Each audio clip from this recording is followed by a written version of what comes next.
Hi students, ಎಲ್ಲರಿಗೂ ನಮಸ್ಕಾರ. Welcome to the Physics Wallah channel. ನೋಡಿ, ಲಾಸ್ಟ್ ವೀಡಿಯೋಸಲ್ಲಿ ನಾವು ಆಸಿಲೇಷನ್ಸ್ ಚಾಪ್ಟರ್ ನಾವು ನೋಡಿದ್ದೀವಿ. ನಾನು ಅಲ್ಲಿ ಹೇಳಿದ್ದೀನಿ ನಾನು ನಿಮಗೆ, ಆಸಿಲೇಷನ್ಸ್ ಮತ್ತು ವೇವ್ಸ್ ಎರಡು ಒಂದಕ್ಕೊಂದು ಲಿಂಕ್ ಆಗಿರುತ್ತೆ. ಸೊ ಎರಡೂ ಚಾಪ್ಟರಿಂದ ಸೇರಿ ನಿಮಗೆ 2ರಿಂದ 3 ಕ್ವಶನ್ ನೀವು ಎಕ್ಸ್ಪೆಕ್ಟ್ ಮಾಡ್ಬೋದು for your NEET entrance examination ಅಂತ ಅಂದ್ಬಿಟ್ಟು. ಓಕೆ, ಸೊ ಇವತ್ತಿನ ಸೆಷನ್ನಲ್ಲಿ ಈ ವಿಡಿಯೋಲಿ ನಾವು ವೇವ್ಸ್ ಚಾಪ್ಟರ್ ಬಗ್ಗೆ ಬ್ರೀಫಾಗೆ ಒನ್ ಶಾರ್ಟಲ್ಲಿ ನಾವು ನೋಡೋಣ. ಎಂಟ್ರೆನ್ಸ್ ಪಾರ್ಟ್ ಎಷ್ಟು ಬೇಕೋ ಅದನ್ನೆಲ್ಲ ನಾನು ನಿಮಗೆ ಎಕ್ಸ್ಪ್ಲೈನ್ ಮಾಡ್ತೀನಿ.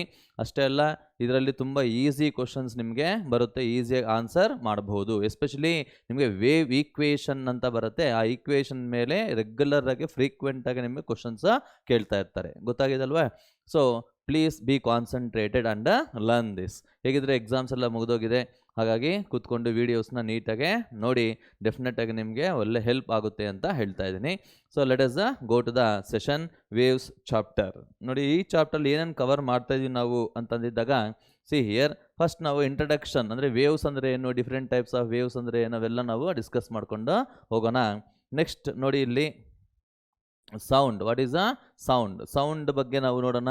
Because sound is also wave ಅಲ್ವಾ. ನಿಮಗೆ ಸ್ಟೇಷನರಿ ವೇವ್ಸ್ ಅಂದರೆ ಏನು ಅಷ್ಟೇ ಅಲ್ಲ, beats and one more thing, it is a Doppler effect. ಇವೆಲ್ಲ ನಿಮಗೆ ಬಹಳ ಇಂಪಾರ್ಟೆಂಟ್ ಆಗಿರುತ್ತೆ ಕಾನ್ಸೆಪ್ಟ್ಸ್ ನಿಮಗೆ. So let us see about introduction ಏನಪ್ಪ ಅಂತಂದಾಗ, ವಾಟ್ ಈಸ್ ದಿಸ್ ವೇವ್ ಅಂದರೆ ನಮಗೆ ಗೊತ್ತಿರಬೇಕು. ವೇವ್ ಅಂತ is nothing but the disturbance ಅಂತ ಹೇಳ್ತಾರೆ. The disturbance in a medium which propagates or which transfers the momentum and energy ಅಂತ ಹೇಳ್ತಾರೆ. which transfers momentum and energy ಅಂತ ಹೇಳ್ತೀವಿ. which transfers momentum and energy from one place to another place ಅಂತ ಹೇಳ್ತಾ ಇದ್ದೀವಿ. from one place to another place is called as a wave ಅಂತ ಹೇಳ್ತಾ ಇದ್ದೀವಿ. ಗೊತ್ತಾಗಿದಲ್ವ ಹೇಳಿದ್ದೇನೆ ಅಂತ ಅಂದ್ಬಿಟ್ಟು ಜನರಲ್ ಡೆಫಿನೇಷನ್ ನಿಮಗೆ. ಸೊ ಇದರಲ್ಲಿ ನಿಮಗೆ what are the waves around us here ನಮಗೆ ಗೊತ್ತಿರಬೇಕು. ವೇವ್ಸ್ ಅರೌಂಡ್ ಅಸ್, ನಮ್ಮ ಸುತ್ತಮುತ್ತ ಏನೇನು ವೇವ್ಸ್ ನಮಗೆ ಬರುತ್ತೆ ಅಂತಂದಿದ್ದಾಗ, see here first one it is familiar, that is a sound waves ಅಂತ ಹೇಳ್ಬೋದು. Sound waves. ನೆಕ್ಸ್ಟ್ ಒನ್ ನಿಮಗೆ ವಾಟರ್ ವೇವ್ಸ್ ಅಂತಲೂ ಬರುತ್ತೆ, ವಾಟರ್ ವೇವ್ಸ್. ಓಕೆ, ನೆಕ್ಸ್ಟ್ ನಿಮಗೆ what is that we can say seismic waves ಅಂತಲೂ ಹೇಳ್ತಾರೆ. Seismic waves. Okay, fourth one light waves. Next one ನಿಮಗೆ okay radio waves. This are all familiar waves ಅಲ್ವಾ, ನಿಮಗೆ ಗೊತ್ತಿರುತ್ತೆ ನಿಮಗೆ familiar waves. Later we have go with what is a micro waves etcetera ಅಂತ ಹೇಳ್ತೀವಿ. These are the different types of waves which we will see in day-to-day life. Now let us see what is the types of waves ಬಗ್ಗೆ ಒಂದ್ಸರಿ ನೋಡೋಣ brief ಆಗಿ. Types of waves. ಏನಿಲ್ಲ types of waves ಅಂತಂದಾಗ, see here first one based on medium required. Wave ಹೋಗೋದಕ್ಕೆ ನಿಮಗೆ medium ಅನ್ನೋದು necessity ಇರುತ್ತೆ ಕೆಲವೊಂದಕ್ಕೆ. ಸೊ ಅದನ್ನು ಬೇಸ್ ಮಾಡಿಕೊಂಡು ನಿಮಗೆ ವೇವ್ಸ್ನ ಕ್ಲಾಸಿಫೈ ಮಾಡಿದ್ದಾರೆ. ಅದರಲ್ಲಿ ಫಸ್ಟ್ ಒನ್ ಏನಪ್ಪ ಅಂತಂದಾಗ, it is what is you can say longitudinal waves ಅಂತ ಹೇಳ್ತಾರೆ. Longitudinal waves. ಓಕೆ, ಲಾಂಗಿಟ್ಯೂಡಿನಲ್ ಅನ್ನೋದಕ್ಕಿಂತ let us go with mechanical waves ಅಂತ ಹೇಳ್ತೀವಿ. Mechanical waves. ಏನು ಮೆಕ್ಯಾನಿಕಲ್ ವೇವ್ಸ್ ಅಂದರೆ ಏನಪ್ಪ ಅಂತಂದಾಗ, ವಿಚ್ ರಿಕ್ವೈರ್ ಮೆಟೀರಿಯಲ್ ಮೀಡಿಯಮ್ ಅಂತ ಹೇಳ್ತಾರೆ. Which require material medium is called as a waves ಅಂತ ಹೇಳ್ತೀವಿ. Which require material medium for is called as a waves. Which require material medium is called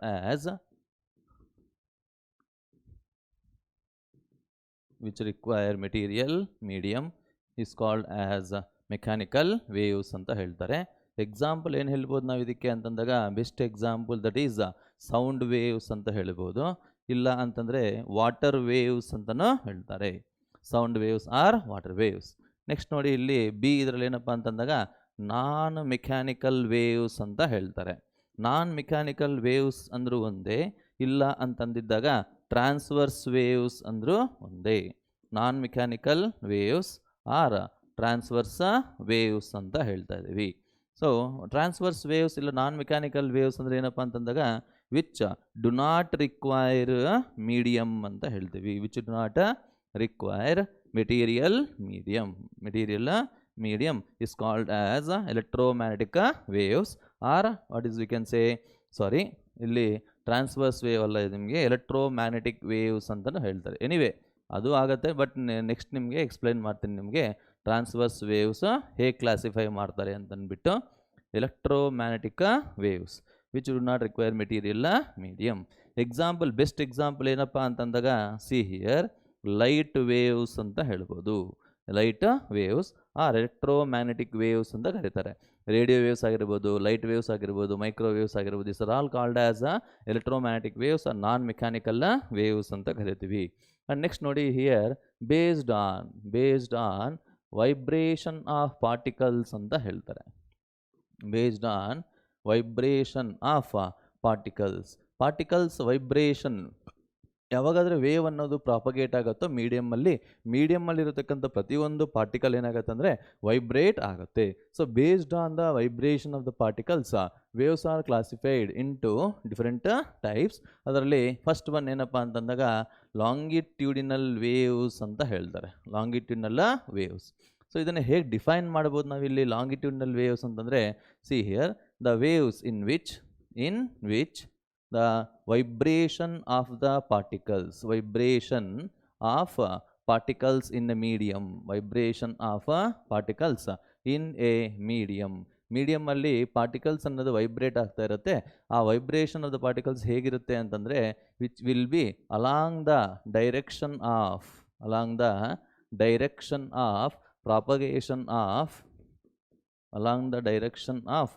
propagation of wave ಅಂತ ಹೇಳ್ತಾರೆ.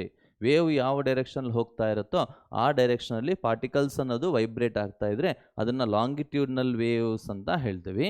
Best example for this longitudinal waves is sound waves ಅಂತ ಹೇಳ್ಬೋದು. Sound waves ಇದರಲ್ಲಿ ನೋಡಿ ಒಂದು ವಿಷಯ ಚೆನ್ನಾಗಿ ಅರ್ಥ ಮಾಡ್ಕೋಬೇಕು. Longitudinal waves always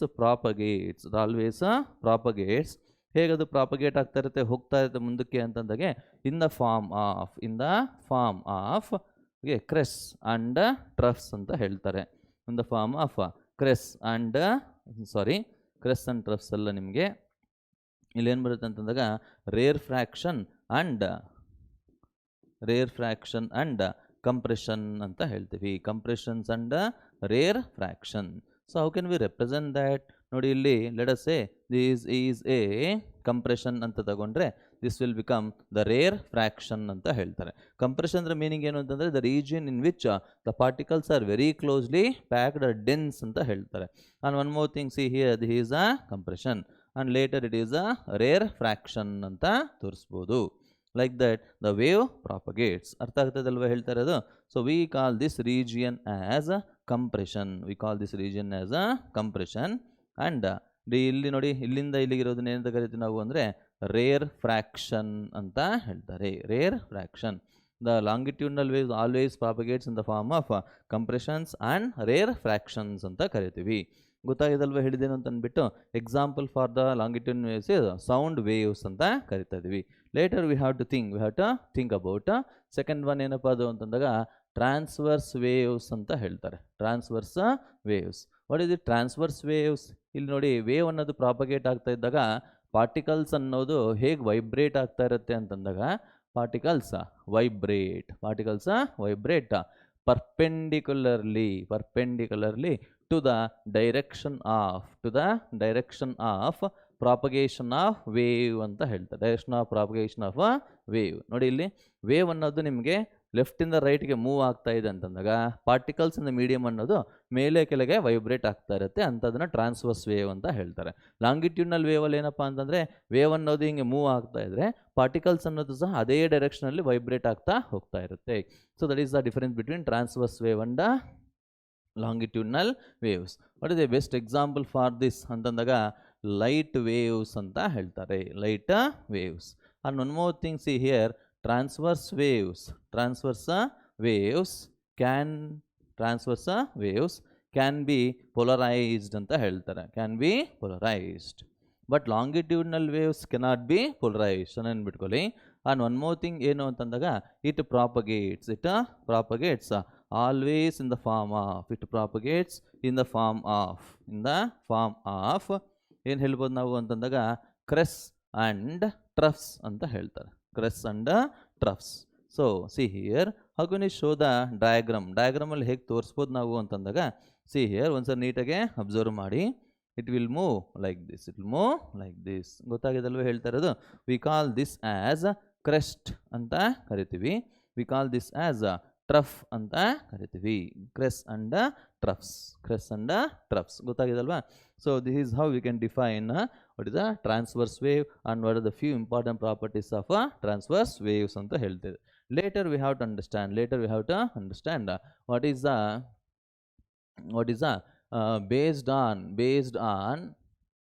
based on okay direction of motion anta heltare. Based on direction of motion of the waves we can define or we can classify the two types of waves anta heltare. Two alla three anta heltare. First one nimge one dimensional waves anta ಹೇಳ್ತಾರೆ. One dimensional waves ಏನು ಅಂತಂದಾಗ which propagates in one direction ಅಂತ ಹೇಳ್ತಾರೆ. Which propagates in one direction are called as one dimensional wave ಅಂತ ಹೇಳ್ತಾರೆ. Example for this is, ಇದಕ್ಕೆ example ಏನಪ್ಪ ಅಂತಂದಾಗ ಒಂದು ಸ್ಟ್ರೆಚ್ಡ್ ಸ್ಟ್ರಿಂಗ್ ತಗೊಂಡು ಅದನ್ನು ನಾವು ಡಿಸ್ಟರ್ಬ್ ಮಾಡಿದಾಗ ಆ ಸ್ಟ್ರಿಂಗಲ್ಲಿ ವೈಬ್ರೇಟ್ ಆಗಿದೆ ಅಂತಂದಾಗ ವೇವ್ ಅನ್ನೋದಲ್ಲಿ ಕ್ರಿಯೇಟ್ ಆಗಿರುತ್ತೆ. So we can say wave in stretched string ಅಂತ ಹೇಳ್ತಾರೆ. Wave in stretched string is called as what is one dimensional wave ಅಂತ ಹೇಳ್ತಾರೆ. Later we have to think about two dimensional waves ಅಂತ ಹೇಳ್ತಾರೆ. Two dimensional waves ಚೆನ್ನಾಗಿ ಬಿಟ್ಕೊಳ್ಳಿ. What is this two dimensional waves? So we can define this two dimensional waves ಅಂತಂದಾಗ which propagates in a plane ಅಂತ ಹೇಳ್ತಾರೆ. which propagates in a plane ಅಂತ ಹೇಳ್ತಾರೆ. So ಎರಡು ಡೈರೆಕ್ಷನ್ಸಲ್ಲಿ ಅಟ್ ಎ ಟೈಮ್ ಪ್ರಾಪಗೇಟ್ ಆಗ್ತಾ ಇದೆ, ಅದನ್ನು ಟೂ ಡೈಮೆನ್ಷನಲ್ ವೇವ್ಸ್ ಅಂತ ಕರೀತಾರೆ. ಎಕ್ಸಾಂಪಲ್ ಏನಪ್ಪ ಅದಕ್ಕೆ ಅಂತಂದಾಗ best example we can say water waves ಅಂತ ಹೇಳ್ತಾರೆ. ವಾಟರ್ ವೇವ್ಸ್ ಗೊತ್ತಾಗಿದಲ್ವಾ? Water waves is an example of two dimensional wave. ಯಾಕಂದ್ರೆ ನೋಡಿರ್ತೀರಿ ನೀವು, ಕಾಮಾಗಿರ್ತಕ್ಕಂಥ ವಾಟರ್ ಒಂದು ಸ್ಟೋನ್ ಹಾಕಿದ್ದೀವಿ ನಾವು ಅಂತಂದಾಗ it will move in the form of disturbance ಅಂತ ಹೋಗ್ತಾ ಇದೆ. So this a thing. Third one ಏನಪ್ಪ ಅಂತಂದಾಗ ತ್ರೀ ಡೈಮೆನ್ಷನಲ್ ವೇವ್ ಅಂತ ಹೇಳ್ತೀವಿ. Three dimensional wave that means which propagates in space ಅಂತ ಹೇಳ್ತಾ ಇದ್ದಾರೆ. Example for this is sound waves ಅನ್ನೋದು ಎಲ್ಲ ಡೈರೆಕ್ಷನ್ಸಲ್ಲೂ ಮೂವ್ ಆಗ್ತಾ ಇರುತ್ತೆ, ಹೋಗ್ತಾ ಇರುತ್ತೆ, ಪ್ರಾಪಗೇಟ್ ಆಗ್ತಾ ಇರುತ್ತೆ ಅಂತ ಹೇಳ್ಬೋದು. Light waves are also an example of three dimensional waves ಅಂತ ಹೇಳ್ತಾ ಇದ್ದೀವಿ. Like that we can classify different types of waves. ಓಕೆನಾ? ನಾವು let us understand what is a few important definitions ಅಂತ ಹೇಳ್ತಾ ಇದ್ದೀನಿ. What is a few important definitions are few terminologies ಅಂತ ಹೇಳ್ತಾ ಇದ್ದೀನಿ. ಫ್ಯೂ ಇಂಪಾರ್ಟೆಂಟ್ ಡೆಫಿನೇಷನ್ಸ್ ಅದರಲ್ಲಿ ಫಸ್ಟ್ ಒನ್ ಏನಪ್ಪ ಅಂತಂದಾಗ see here, first one we have to understand about what is the wave length ಅಂತ ಕರಿತೀವಿ. What is the wave length? Denoted by lambda. It is nothing but the length of the wave ಅಂತನೂ ಹೇಳ್ಬೋದು. Length of a wave. ಇಲ್ಲ ಅಂತಂದರೆ the distance between two consecutive cress or troughs ಅಂತ ಹೇಳ್ತಾರೆ. Crests or troughs. ಇಲ್ಲ ಅಂತಂದಾಗ in case of transverse wave ಅಲ್ಲಿ crests or troughs ಅಂತ ಹೇಳ್ತಾರೆ. Or we can say or consecutive compressions or rarefactions ಅಂತ ಹೇಳ್ತೀವಿ. ಕಂಪ್ರೆಷನ್ ಆರ್ ರೇರ್ ಫ್ರ್ಯಾಕ್ಷನ್ ಅಂತ ಹೇಳ್ತೀವಿ. That is the distance between two consecutive cress or trough. Just example ನಾನು ನಿಮ್ಗೆ ತೋರಿಸ್ತಾ ಇದ್ದೀನಿ, ಡಯಾಗ್ರಾಮ್ ಹಾಕ್ಬಿಟ್ಟು. See here let us the wave is propagating like this. we can show that what is a wavelength ಅಂತಂದಾಗ ನೋಡಿ, crests distance consecutive cress or consecutive troughs ಅಂತ ಹೇಳ್ಬೋದು. Consecutive troughs or consecutive crests ಈ ಮಧ್ಯದಲ್ಲಿರೋ ಡಿಸ್ಟೆನ್ಸ್ನ wavelength ಅಂತ ಹೇಳ್ತೀವಿ. Wavelength or the length of one complete wave is called as a wavelength ಅಂತ ಕರಿತೀವಿ. It is measured in metres ಅಂತ ಕರಿತಾ ಇದ್ದೀವಿ. And later we have to think about what is the meaning of frequency. What is the frequency definition ಏನು ಅಂತಂದಾಗ denoted by f ಅಂತಂದ್ರೆ see here the number of vibrations per second. ಒಂದು ಸೆಕೆಂಡಲ್ಲಿ vibrations ಅನ್ನೋದು ಎಷ್ಟಿರುತ್ತೆ ಅಂತಂದಾಗ ಅದನ್ನು ಇಲ್ಲ number of waves passing per second at A given point is also defined as A frequency ಅಂತ ಹೇಳ್ತಾರೆ. Number of vibrations per second is called as a frequency ಅಂತ ಕರಿತೀವಿ. ಈ ಫ್ರೀಕ್ವೆನ್ಸಿನ ಹೇಗೆ ನಾವು ಮೆಷರ್ ಮಾಡಬಹುದು ಅಂತಂದಾಗ frequency is always measured as reciprocal of time period ಅಂತ ಹೇಳ್ತೀವಿ. And later we have to understand what is the time period. Time period ಅಂದರೆ ಏನು ಅಂತ ನೋಡೋಣ. Time period. So what is denoted by capital T? See here, time taken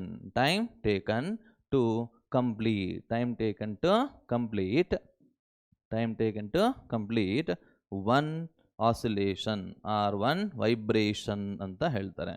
one oscillation ಆಗಿರ್ಬೋದು, one vibration ಆಗಿರ್ಬೋದು, ಇಲ್ಲ one cycle ಅಂತಲೂ ಹೇಳ್ಬೋದು.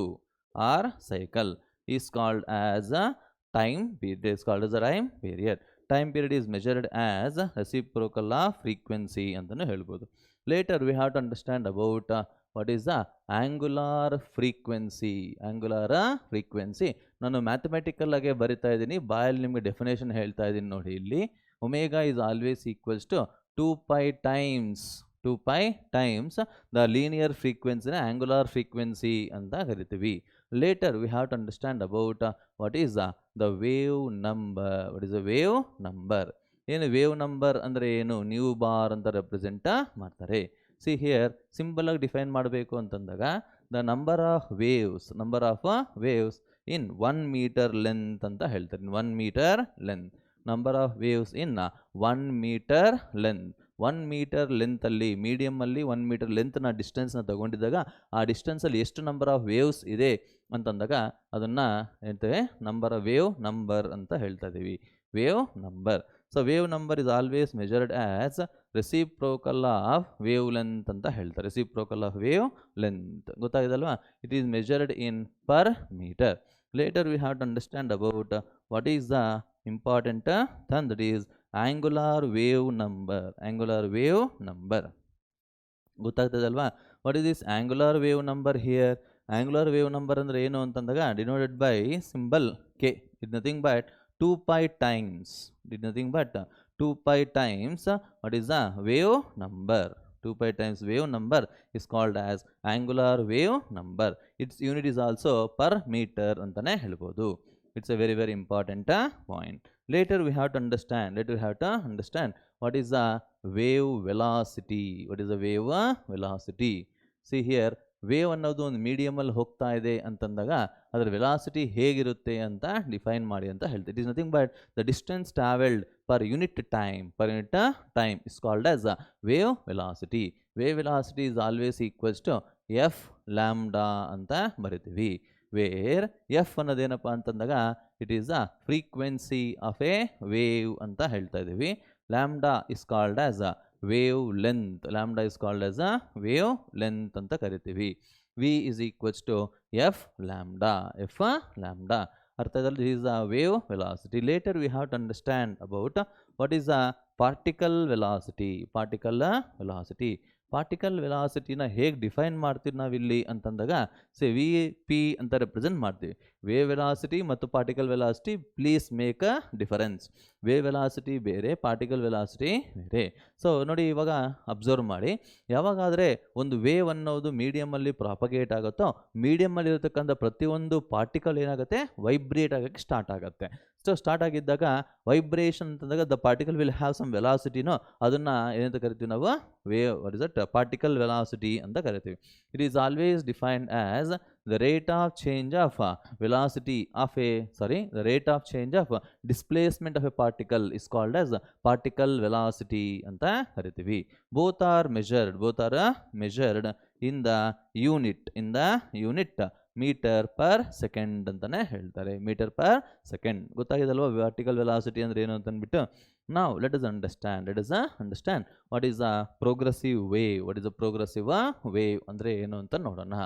Progressive wave ನೋಡಿ, ಇಲ್ಲಿ ಪ್ರೋಗ್ರೆಸಿವ್ ವೇವ್ ಅಂತಂದ್ರೆ ಏನಪ್ಪ ಅಂತಂದಾಗ see here it is a continuous wave ಅಂತ ಹೇಳ್ತಾರೆ. ಕಂಟಿನ್ಯೂಯಸ್ ವೇವ್ ಆರ್ ಇದನ್ನ ಟ್ರಾವೆಲಿಂಗ್ ವೇವ್ ಅಂತಲೂ ಕರೀತಾರೆ.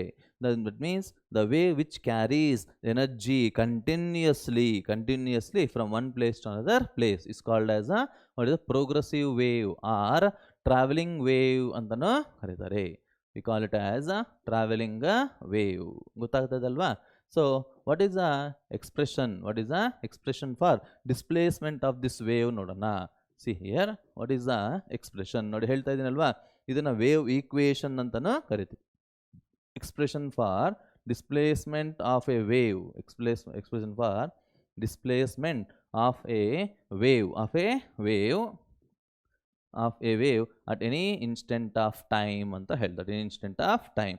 So y is equals to a into sin of omega t minus kx ಅಂತ ಬರಿತೀವಿ. What is a called here? A, capital letter A ಏನಪ್ಪ ಅಂತಂದಾಗ it is called as a amplitude. Is called as a amplitude of the wave. Amplitude ಅಂದ್ರೆ ಏನಪ್ಪ ಅಂತಂದ್ರೆ it is a maximum displacement of the particle from its mean position ಇಂದ particle అనేది ಎಷ್ಟು maximum displays ಆಗುತ್ತೋ ಅದನ್ನ ನಾವು ಆಂಪ್ಲಿಟ್ಯೂಡ್ ಅಂತ ಕರಿತೀವಿ. ಸೊ ಅರ್ಥ ಆಗ್ತದಲ್ವಾ? y equal to a sin omega t minus kx ಅಂತ ಬರಿತೀವಿ. ಒಮೆಗಾ ಅಂದರೆ ಆಂಗ್ಯುಲರ್ ಫ್ರೀಕ್ವೆನ್ಸಿ, ಕೆ ಅಂತಂದರೆ ಆಂಗ್ಯುಲರ್ ವೇವ್ ನಂಬರ್ ಅಂತ ಗೊತ್ತಾಗಬೇಕು ನಮಗೆ. ಸೊ ಇದನ್ನು ವೇರಿಯಸ್ ಫಾರ್ಮ್ಸಲ್ಲಿ ನಾವು ರೆಡಿಮೇಡ್ ಆಗಿ ನಾವು ಇಟ್ಕೋಬೇಕಾಗಿರುತ್ತೆ. ಯಾಕೆ ಅಂತಂದಾಗ ಕೆಲವೊಂದು ಸರಿ ಈಕ್ವೇಷನ್ ಕೊಟ್ಬಿಟ್ಟು find out velocity of the wave ಅಂತ ಕೇಳ್ತಾರೆ, find out the wave length of the wave ಅಂತ ಕೇಳ್ತಾರೆ. ಅದನ್ನೆಲ್ಲ ನಾವು ಫೈಂಡ್ ಔಟ್ ಮಾಡಬೇಕು ಅಂತಂದರೆ ಸ್ಟ್ಯಾಂಡರ್ಡ್ ಈಕ್ವೇಷನ್ಸ್ ನಮಗೆ ಮಸ್ಟ್ ಅಂಡ್ ಶುಡ್ ಗೊತ್ತಿರಬೇಕು. ನೋಡಿ ಇಲ್ಲಿ y is equals to a sin, see here omega ಅಂದ್ರೆ ಏನಪ್ಪ ಇಲ್ಲಿ 2π/T into t minus 2π/λ into x ಅಂತ ಬರೀಬಹುದು. therefore we can write y is equals to a sin 2π ನಾನು ಕಾಮನ್ ತೆಗೆದ್ರೆ ಇಲ್ಲಿಗೆ T/T ಮೈನಸ್ x/λ ಅಂತನೂ ಬರುತ್ತೆ. ಗೊತ್ತಾಗಿದಲ್ವಾ? this is another form of writing the wave equation. Now let us see here, y will become equals to a sin omega. ನಾವು common ತೆಗೆದಿದ್ದೀವಿ ಅಂತಂದ್ರೆ if we take omega outside then we'll get t minus x/v ಅಂತ ಹೇಳ್ತಾರೆ. x/v. what is this v called here? where v velocity ಅಂದ್ರೆ ಏನಪ್ಪ ಅಂತಂದ್ರೆ we know that f into lambda ಅಂತ ಬರೀಬಹುದು. f into lambda velocity of the particle. ಒಂದ್ಸಲ ನೀಟಾಗಿ observe ಮಾಡಿ. ಇಲ್ಲಿ ನೋಡಿ, ಇಲ್ಲಿ ಏನು ಹೇಳ್ತೇವೆ ನಾವು, ಇಲ್ಲಿ ಒಮೆಗಾ ನಾವು ಕಾಮನ್ ತೆಗಿಬೇಕು ಅಂತಂದಾಗ ಏನು ಬರುತ್ತೆ ನೋಡಿ, ಇಲ್ಲಿ ಇಟ್ ಈಸ್ ನಥಿಂಗ್. ಒಮೆಗಾ ನಾವು ಕಾಮನ್ ತೆಗೆದ್ರೆ ಇಲ್ಲೇನು ಬರುತ್ತೆ ನಮ್ಗೆ, ಇಲ್ಲಿ k/ಒಮೆಗಾ ಬರಬೇಕು. k/ಒಮೆಗಾ is nothing but you can say okay. ಇಲ್ಲ ಅಂತಂದಾಗ we can also write v is equals to omega/k ಅಂತಲೂ ಹೇಳ್ತಾರೆ. It's a very important formula ರೀ ನಿಮಗೆ. v is always equals to omega/k. ಹೇಗೆ ಬರುತ್ತೆ ಅಂತ ಬೇಕಾದ್ರೆ ಚೆಕ್ ಮಾಡ್ಕೊಳ್ಳಿ. ನಿಮಗೆ ಜಸ್ಟ್ ಫಾರ್ ಚೆಕ್ ಮಾಡ್ಕೊಳ್ಳಿ. ಇಲ್ಲಿ v ನೋಡಿ, ಇಲ್ಲಿ 2πf ಬರುತ್ತಾ, k ಅಂತಂದರೆ 2π/λ. ಇದನ್ನು ಸಿಂಪ್ಲಿಫೈ 2π ಕ್ಯಾನ್ಸಲ್ ಆದರೆ ನಮಗೆ f λ ಅಂತ ಬರುತ್ತೆ. ಗೊತ್ತಾಗಿದಲ್ವಾ? ತುಂಬ ಸರಿ ಇದ್ರ ಮೇಲೂ ಸಹ ನಿಮಗೆ ಕ್ವಶನ್ಸ್ ಕೇಳ್ತಾರೆ. Wave velocity nothing but F lambda in terms of omega and K, it is omega/k ಅಂತ ಹೇಳ್ತಾ ಇದ್ದೀವಿ. So this is y equal to a sin omega into t minus x/v ಅಂತ ಬರೀಬಹುದು. ಗೊತ್ತಾಗಿದಲ್ವಾ ಹೇಗೆ ಬರಿತಾ ಇದ್ದೀವಿ ಅಂತ ಅಂದ್ಬಿಟ್ಟು. ನಾವು if we can also write in another form, ಇನ್ನೊಂದು ಫಾರ್ಮಲ್ಲಿ ನಾವು ಬರೀಬಹುದು. ನೋಡಿ ಇಲ್ಲಿ ಇವಾಗ 2π/λ ಕಾಮನ್ ತೆಗೆದ್ರೆ if I take 2π/λ a sin, if I take 2π/λ 2π/λ ನಾವು ಕಾಮನ್ ತೆಗೆದ್ರೆ ಅವಾಗೇನು ಬರುತ್ತೆ ನೋಡಿ, ಇಲ್ಲಿ v into t minus X ಅಂತ ಬರುತ್ತೆ. v into t minus x. This is called as what is that? Wave displacement of a wave ಅಂತ ನಾವು ಅರ್ಥ ಮಾಡ್ಕೋಬೇಕು. ಸೊ ಇಲ್ಲಿ ನಾವು ಒಂದು ವಿಷಯ ಚೆನ್ನಾಗಿ ಅರ್ಥ ಮಾಡ್ಕೋಬೇಕು. what is a phase? Noted by 5 divided by 5. Phase is nothing but the state of vibration of a particle ಅಂತ ಹೇಳ್ತಾರೆ. State of vibration of a particle. Vibration of a particle in a medium when wave propagates. When wave propagates is called as a state of vibration. So what is the state of vibration? See here, if there is an equation y is equals to a sin omega t minus kx ಇದೆ ಅಂತಂದಿದ್ದಾಗ we can write this omega t minus kx as a phi. ಗೊತ್ತಾಗಿದಲ್ವ ಹೇಳ್ತಾ ಇರೋದು? That is omega T minus K X ಅಂತ ಹೇಳ್ಬೋದು. So this is a phase of a particle. So what is a phase here? It is nothing but omega T minus K X ಅಂತ ಬರೀಬಹುದು. ಅರ್ಥ ಆಗ್ತದೆ ಅಲ್ವಾ? So that is a phase. Now we have to understand what is a relation. Relation between phase difference and path difference of a particle. ನೋಡಿ ಇಲ್ಲಿ path difference ಏನು ಬರೀಬಹುದು ನೋಡಿ ಇಲ್ಲಿ, delta phi is equals to 2 by lambda into delta x ಅಂತ ಬರಿತೀವಿ. Delta phi is called as phase difference and delta x is called as path difference ಅಂತ ಹೇಳ್ತಾ ಇದ್ದೀವಿ. ನಾವು ಸಿಮಿಲರ್ಲಿ ಇದೇ ರೀತಿ ನಿಮಗೆ ಟೈಮ್ ಡಿಫರೆನ್ಸ್ಗೂ ಸಹ ನಿಮಗೆ ಒಂದು ಈಕ್ವೇಷನ್ ಬರುತ್ತೆ. So delta phi becomes equals to 2 by capital T into delta t ಅಂತ ಹೇಳ್ತಾರೆ. What is delta T here? Delta T is called as time difference between the vibration of the particles. Notice capital T is nothing but time period ಅಂತ ಹೇಳ್ಬೋದು. that is about the point to be noted. ಇಲ್ಲಿ ಚೆನ್ನಾಗಿ ಒಂದು ವಿಷಯ ನೀಟಾಗಿ ಅರ್ಥ ಮಾಡ್ಕೋಬೇಕು. ಏನು ಅಂತಂದಾಗ see here, if a wave is propagating, if the wave is propagating along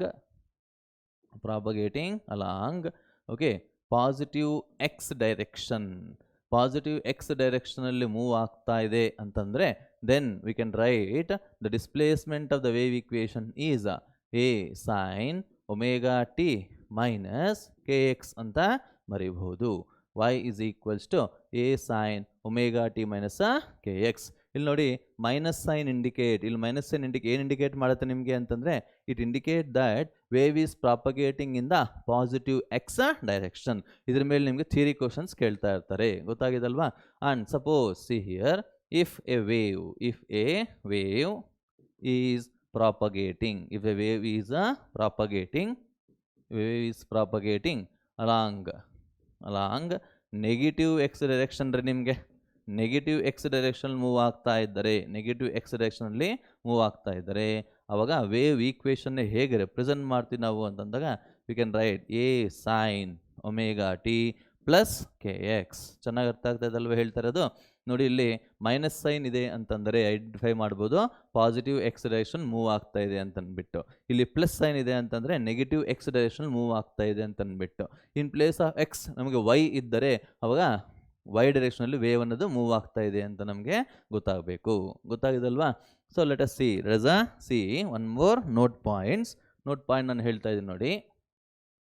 if a wave undergoes reflection, if the wave undergoes reflection, nodili wave undergoes reflection from a rarer surface or from a rarer medium ಇಂದ ನಿಮಗೆ reflection ಆಯಿತು ಅಂತಂದರೆ then the displacement of the reflected wave is equals to amplitude of the reflected wave. ನೋಡಿ ಇಲ್ಲಿ minus sine ಬರುತ್ತೆ, sine of omega T minus K X ಅಂತ ಹೇಳ್ತೀವಿ, minus K X. So for example let us say there is a medium, ಇದು ನಿಮಗೆ rarer medium ಅಂತ consider ಮಾಡೋಣ. Wave ಅನ್ನೋದು ನಿಮಗೆ ಹೋಗುತ್ತೆ ನೋಡಿ, ಇಲ್ಲಿ ಹೋಗಿ ನಿಮಗೆ ಇನ್ಸಿಡೆಂಟ್ ಆಗ್ತಾ ಇದೆ, ನಿಮಗೆ ಇನ್ಸಿಡೆಂಟ್ ಆಗಿಬಿಟ್ಟು ರಿಫ್ಲೆಕ್ಟ್ ಆಗಬೇಕು ಅಂತಂದಾಗ so see here it will be reflected back like this, ಗೊತ್ತಾಗಿದಲ್ವಾ? Like that. ನಾನು ನೋಡಿ ಇಲ್ಲಿ ಆಂಪ್ಲಿಟ್ಯೂಡ್ ಅನ್ನೋದು ನಿಮಗೆ ನೆಗೆಟಿವ್ ಡೈರೆಕ್ಷನ್ ಇನ್ಕ್ರೀಸ್ ಆಗುತ್ತೆ, ಬಟ್ ಇಲ್ಲಿ ಫೇಸ್ ಚೇಂಜ್ ಅನ್ನೋದು ಇರಲ್ಲ. Then there is no phase change ಅಂತ ಬರಿತೀವಿ. No phase change occurs. No phase change occurs. ಯಾವುದೇ ರೀತಿ ಫೇಸ್ ಚೇಂಜ್ ಇರಲ್ಲ ಅಂತ ಹೇಳ್ತಾರೆ. ನಾವು see here, if a wave undergoes reflection from denser medium ಇಂದ ನಿಮಗೆ ರಿಫ್ಲೆಕ್ಟ್ ಆಗಿದೆ ಅಂತ ಅನ್ಕೊಳ್ಳಿ. From denser medium, if a wave undergoes reflection from a denser medium, then there will be a phase change. A phase change equal to ಏನು ಹೇಳ್ಬೋದು ನಾವಿಲ್ಲಿ 180 degrees ಅಂತ ಹೇಳ್ತಾರೆ. is equals to 180 degree at nothing but pi radians. ಗೊತ್ತಾಗಿದೆಲ್ಲ. So for example ನೋಡಿ, ಇಲ್ಲಿ incident wave ಏನಾಗುತ್ತೆ ನಿಮಗೆ, ಇನ್ಸಿಡೆಂಟ್ ವೇವ್ ಅನ್ನೋದು ನಿಮಗೆ ಈ ರೀತಿ ಕೊಡ್ತಾ ಇದ್ದೀವಿ. yi is equals to ai into sin omega t minus kx. ಇದೇನಾದರೂ ನಿಮಗೆ ಡೆನ್ಸರ್ ಮೀಡಿಯಮಿಂದ ರಿಫ್ಲೆಕ್ಟ್ ಆಗ್ತಾ ಇದೆ ಅಂತಂದರೆ, ರಿಫ್ಲೆಕ್ಟೆಡ್ ವೇವ್ ಏನಾಗಿರುತ್ತೆ ಅಂತಂದರೆ minus AR into sine of omega t plus kx ಅಂತಲೂ ಬರೀಬೋದು. Plus kx. ಗೊತ್ತಾಗಿದಲ್ವಾ? So that is how we can write. ಅರ್ಥ ಆಗ್ತದಲ್ವಾ? So like that we can understand about ಒಂದು. ನೋಡಿ ಇಲ್ಲಿ +5 ಫೇಸ್ ಡಿಫರೆನ್ಸ್ ಇರುತ್ತಲ್ಲ ನಿಮಗೆ, ಫೇಸ್ ಡಿಫರೆನ್ಸ್ ಅನ್ನೋದು ನಿಮಗೆ ಇರುತ್ತೆ. ಸೊ ಹಾಗಾಗಿ +5 ಅಂತಲೂ ಬರಿತೀವಿ. Like that we have to understand when a wave undergoes reflection from a rarer medium or from denser medium. ಅಷ್ಟೆಲ್ಲ ವೇವ್ ಅನ್ನೋದು ನಿಮಗೆ ಒಂದು ಮೀಡಿಯಮಿಂದ ಇನ್ನೊಂದು ಮೀಡಿಯಮ್ಗೆ ಪ್ರಾಪಗೇಟ್ ಆಗಿದ್ದಾಗ ಚೆನ್ನಾಗಿ ನೆನ್ಪಿಟ್ಕೊಳ್ಳಿ, ವೆಲಾಸಿಟಿ ಅನ್ನೋದು ಚೇಂಜ್ ಆಗುತ್ತೆ, ನಿಮಗೆ ವೇವ್ ಲೆಂತ್ ಅನ್ನೋದು ಚೇಂಜ್ ಆಗುತ್ತೆ, but frequency of the wave will not change. ಗೊತ್ತಾಗಿದಲ್ವಾ? So this are the important points about we can say what is that, waves. We can say waves introduction, progressive wave and wave equation must and should ನಾವು ಕಲಿಯಲೇಬೇಕಾಗಿರುತ್ತೆ. Now let us go with the next concept, that is the sound. Sound ಅಂದರೆ ಏನು ಅಂತ ನೋಡೋಣ. ನಮ್ಗೆ ಗೊತ್ತಾಯಿದೆ ನಿಮಗೆ sound ಅನ್ನೋದೇನಪ್ಪ ಅಂತಂದಾಗ it is a form of energy. Okay, which produces the sensation of hearing ಅಂತ ಹೇಳ್ತಾರೆ. Sensation of hearing is called as a sound. Okay, sound is a longitudinal. sound ಅನ್ನೋದೇನಪ್ಪ ಅಂತಂದಾಗ ಇಟ್ ಈಸ್ ಎ ಲಾಂಗಿಟ್ಯೂಡಿನಲ್, ಅಷ್ಟೇ ಅಲ್ಲ ನಿಮಗೆ mechanical wave ಅಂತನೂ ಹೇಳ್ಬೋದು. Sound is an example of longitudinal and mechanical wave. Mechanical wave which requires material medium. Longitudinally it always propagates in the form of compressions and rare fractions anta heltare. And see here, what is the audible limit of sound. Audible limit ಅಂದ್ರೆ ಮನುಷ್ಯನಿಗೆ ಯಾವ frequency ಇದ್ರೆ ಕೇಳಿಸುತ್ತೆ sound ಅಂತಂದಾಗ audible limit of sound is see here 20 hertz to 20 kilohertz ಅಂತ ಹೇಳ್ಬೋದು. ಓಕೆನಾ? and see here sound waves having a frequency less than 20 hertz. 20 hertz ಗಿಂತ ಕಡಿಮೆ ಇದ್ದರೆ ಅದನ್ನು infrasonics ಅಂತ ಕರಿತೀವಿ. we call it as infrasonics. and the waves whose frequency is greater than 20 hertz. 20 ಕಿಲೋಹರ್ಟ್ಸ್ಗಿಂತ frequency ಜಾಸ್ತಿ ಇದ್ದರೆ ಆವಾಗ ಆ ವೇವ್ಸ್ನ ಎಂತ ಕರಿಬೋದು ನಾವು ಅಂತಂದಾಗ ಅಲ್ಟ್ರಾಸಾನಿಕ್ಸ್ ಅಂತ ಹೇಳ್ತಾರೆ. Ultrasonics there is a wave, there is a sound ಬಗ್ಗೆ ಒಂದು ಸ್ವಲ್ಪ ಇನ್ಫಾರ್ಮೇಷನ್ ಅಂತ ಹೇಳ್ಬೋದು. Later we have to understand what is the velocity of the sound in stretched string ಅಂತ ನೋಡೋಣ. In stretched string. Okay, before going to see that, sound ಅನ್ನೋದಕ್ಕಿಂತ let's say velocity of transverse wave velocity of transverse wave in stretched ಸ್ಟ್ರಿಂಗಲ್ಲಿ okay speed of transverse wave ಏನಾಗಿರುತ್ತೆ because ಇದ್ರ ಮೇಲೆ ನಿಮಗೆ problems ಕೇಳ್ತಾ ಇರ್ತಾರೆ ನಿಮಗೆ v is equals root of T by mu ಅಂತ ಬರೀತೀನಿ. What is T called here? T ಅಂತಂದರೆ ಟೆನ್ಷನ್ ಇನ್ ದ ಸ್ಟ್ರಿಂಗ್ ಅಂತ ಹೇಳ್ತಾರೆ. ಟೆನ್ಷನ್ ಇನ್ ದ ಸ್ಟ್ರಿಂಗ್ ಗೊತ್ತಾಗಿದಲ್ವಾ? And what is this mu? Mu is nothing but linear mass density ಅಂತ ಹೇಳ್ತಾರೆ. Linear mass density ಗೊತ್ತಾಗ್ತದಲ್ಲ? ಇದ್ರ ಮೇಲೆ ನಿಮ್ಗೆ ಕ್ವಶನ್ಸ್ ನಿಮಗೆ ಕೇಳ್ತಾ ಇರ್ತಾರೆ. ಫಾರ್ ಎಕ್ಸಾಂಪಲ್ ನೀಟಾಗಿ ಅಬ್ಸರ್ವ್ ಮಾಡಿ. ಇಲ್ಲಿ ದರ್ ಈಸ್ ಅ ಸ್ಟ್ರಿಂಗ್. ಈ ಸ್ಟ್ರಿಂಗ್ಗೆ ಕ್ಯಾಪಿಟಲ್ ಎಮ್ ಅಷ್ಟು ಲೋಡ್ ನಾನು ಆ್ಯಡ್ ಮಾಡಿದ್ದೀನಿ ಅಂತಂದರೆ tension created will become equals to M into g ಅಂತ ಹೇಳ್ತಾರೆ. M into g. If L is the length of the string, l is the length of the string, M ಅನ್ನೋದೇನಪ್ಪ ಅಂತಂದರೆ it is mass of the string ಅಂತಲೂ ಹೇಳ್ಬೋದು. Mass of the string ಅರ್ಥ ಮಾಡ್ಕೊತಾ ಇದ್ದೀರಾ? L ಅನ್ನೋದು ನಿಮಗೆ ಲೆಂತ್ ಆಫ್ ದ ಸ್ಟ್ರಿಂಗ್ ಅಂತ ಹೇಳ್ತಾರೆ. Then linear mass density is equals to mass by length ಅಂತ ಬರೀಬಹುದು. ಮಾಸ್ ಬೈ ಲೆಂತ್ ಗೊತ್ತಾಗಿದಲ್ವಾ ಹೇಗೆ ಮಾಡ್ತಾ ಇದೀವಿ ಅಂತ ಅಂದ್ಬಿಟ್ಟು. So like that we have to change this formula. ಆಗ್ತದ? ಟಿ ಅಂದರೆ tension will become capital M into g. Tension ಎಲ್ಲಿಂದ ಬರ್ತಾ ಇದೆ ಅಂತಂದರೆ ಆ ವೈರ್ಗೆ ಎಷ್ಟು ಲೋಡ್ನ ಆ್ಯಡ್ ಮಾಡಿರ್ತೀವೋ based on that load the tension will be created ಅಂತ ಹೇಳ್ತಾರೆ. And what is this small mu ಅಂದರೆ ಇಲ್ಲಿ ಸ್ಮಾಲ್ ಎಮ್ ಬೈ ಎಲ್ ಅಂತ ಹೇಳ್ತಾರೆ. ಎಮ್ ಅಂದರೆ mass of this wire or mass of the string ಅಂತ ಹೇಳ್ಬೋದು.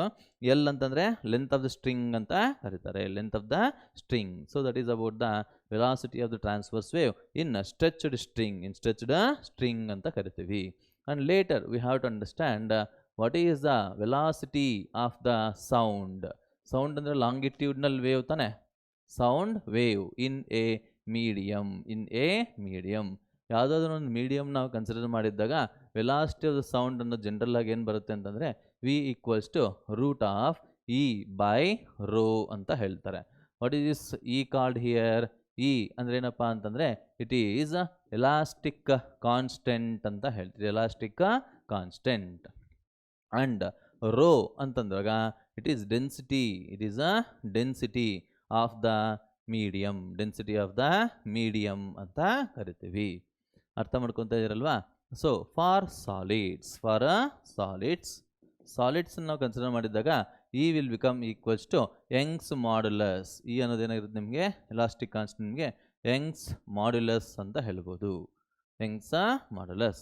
therefore we can write E is equals to V becomes equals to root of y by rho ಅಂತ ಬರೀಬಹುದು. y by rho ಗೊತ್ತಾಗಿದಲ್ವಾ? and for gases we can say V becomes equals to root of k by rho. k ಬೇಡ ನಿಮಗೆ confuse ಆಗುತ್ತೆ. let us write B by rho ಅಂತ ಹೇಳ್ತಾರೆ. what is this B called here? B ಅಂತಂದ್ರೆ ಏನಪ್ಪ ಅಂತಂದ್ರೆ we call it as bulk modulus ಅಂತ ಹೇಳ್ತೀವಿ. we call this as bulk modulus. ಅರ್ಥ ಆಯ್ತಲ್ವಾ? ನೋಡಿ ಇಲ್ಲಿ what is Newton's formula? see here, ಈ velocity of the sound in a medium ಯಾರು ಕೊಟ್ಟಿರೋದು ಫಸ್ಟು ಅಂತಂದಾಗ it is given by sir Isaac Newton. ಅವ್ರೇನು ಹೇಳ್ತಾರೆ ನಿಮಗೆ ಅಂತ ನೋಡೋಣ. see here, Newton, according to Newton. ಚೆನ್ನಾಗಿ ಇದೆಲ್ಲ ಥಿಯರಿ ಕ್ವಶನ್ಸ್ ಕೇಳ್ತಾರೆ ನಿಮಗೆ. according to Newton, see here, sound propagation ಅನ್ನೋದು ನಿಮಗೆ it is N isothermal process ಅಂತ ಹೇಳ್ತಾರೆ. sound propagation in a medium is isothermal process ಅಂತಂದಾಗ isothermal process. that means temperature of the medium, sound ಅನ್ನೋದು ಮೀಡಿಯಮಲ್ಲಿ pass ಆಗ್ತಾ ಇದ್ರೆ ಟೆಂಪರೇಚರ್ ದ ಮೀಡಿಯಂ ಅನ್ನೋದು ಕಾನ್ಸ್ಟೆಂಟ್ ಆಗಿರುತ್ತೆ ಅಂತ ಹೇಳ್ತಾರೆ.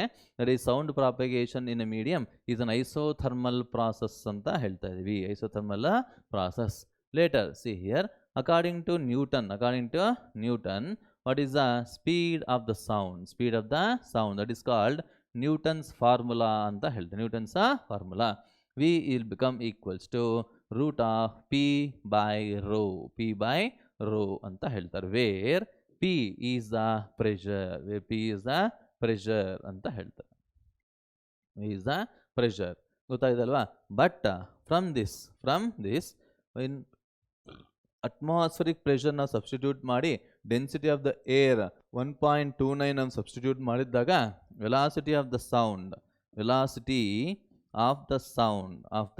Sound is found to be ಎಷ್ಟು ಬಂದಿದೆ ಅಂತಂದಾಗ according Newton's formula at atmospheric pressure in air velocity of sound is found to be approximately equal to 280 meter per second ಅಂತ ಹೇಳ್ತಾರೆ.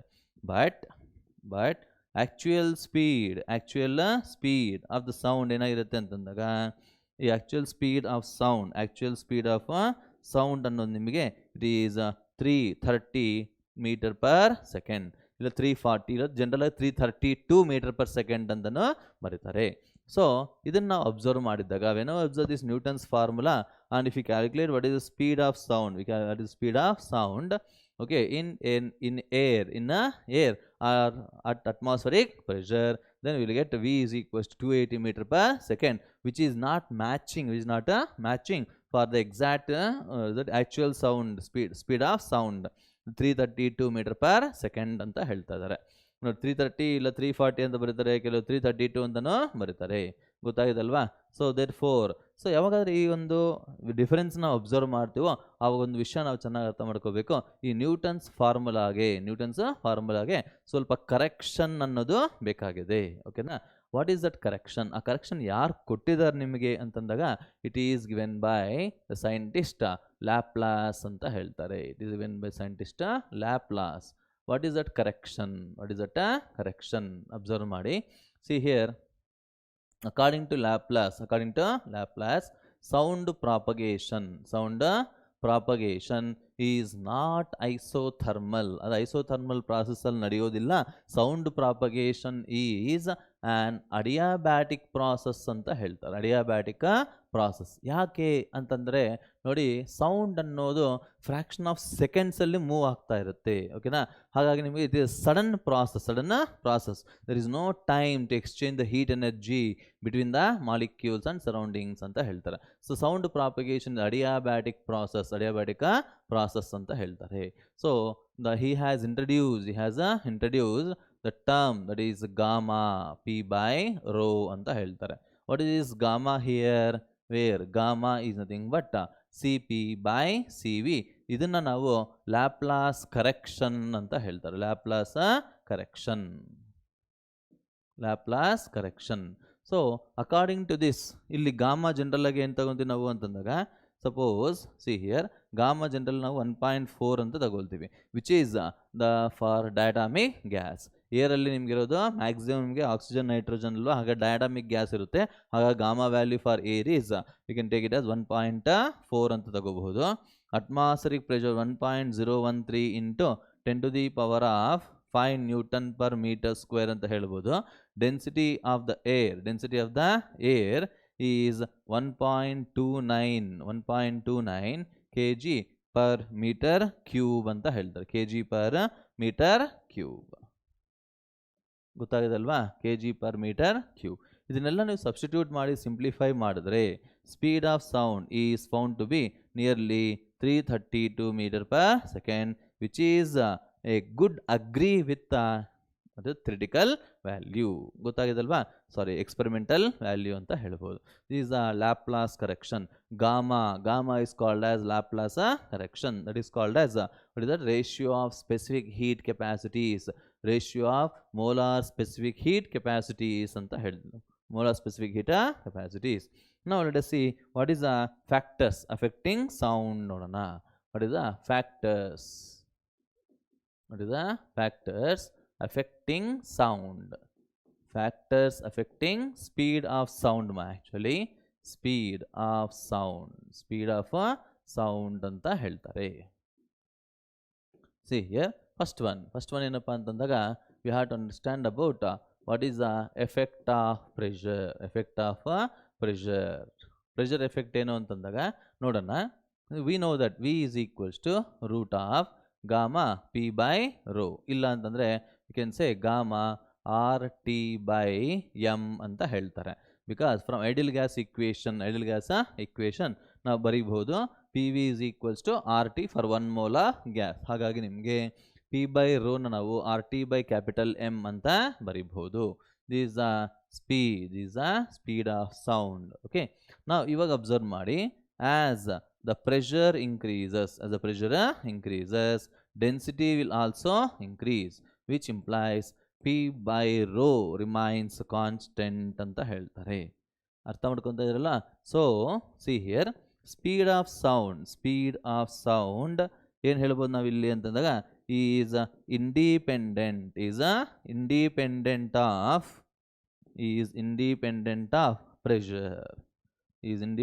Of pressure under constant temperature constant ಆಗಿರಬೇಕು ರೀ. Under constant temperature ಅಂತ ಹೇಳ್ತಾ ಇದ್ದೀವಿ.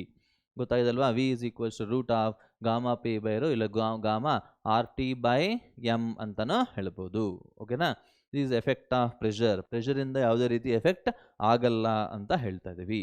Later we have to understand about what is the effect of density. Okay, so ನೋಡಿ ಇಲ್ಲಿ V is equals to root of gamma P/ρ.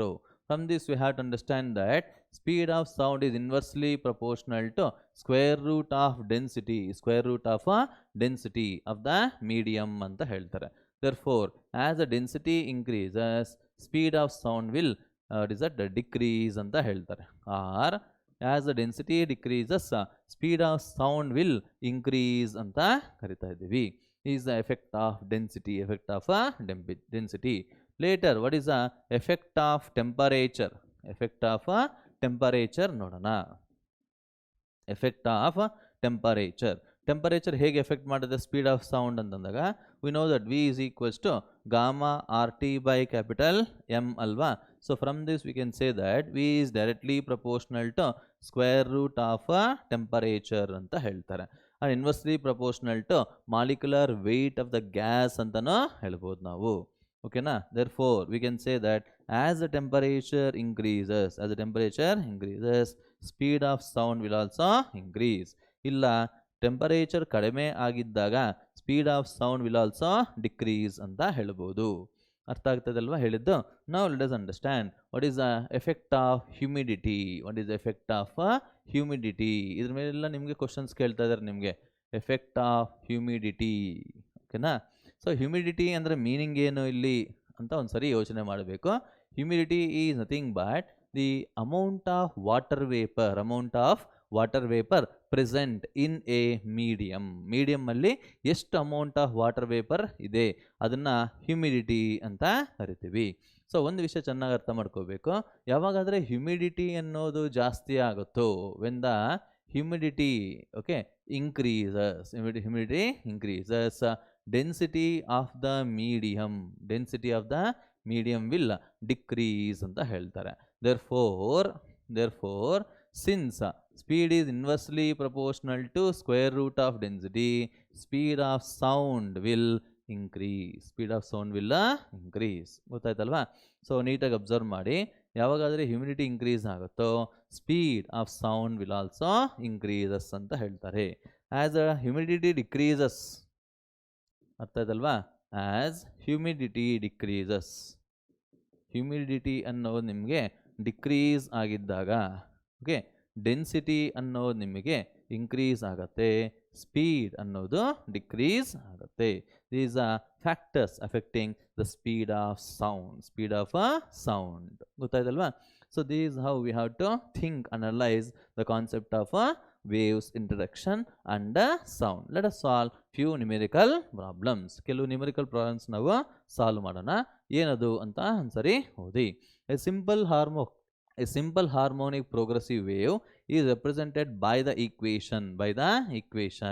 ಏನು ಹೇಳ್ತಾ ಇದೆ ನೋಡಿ ಇಲ್ಲಿ, y is equals to 8 sin 2 pi into 0.1x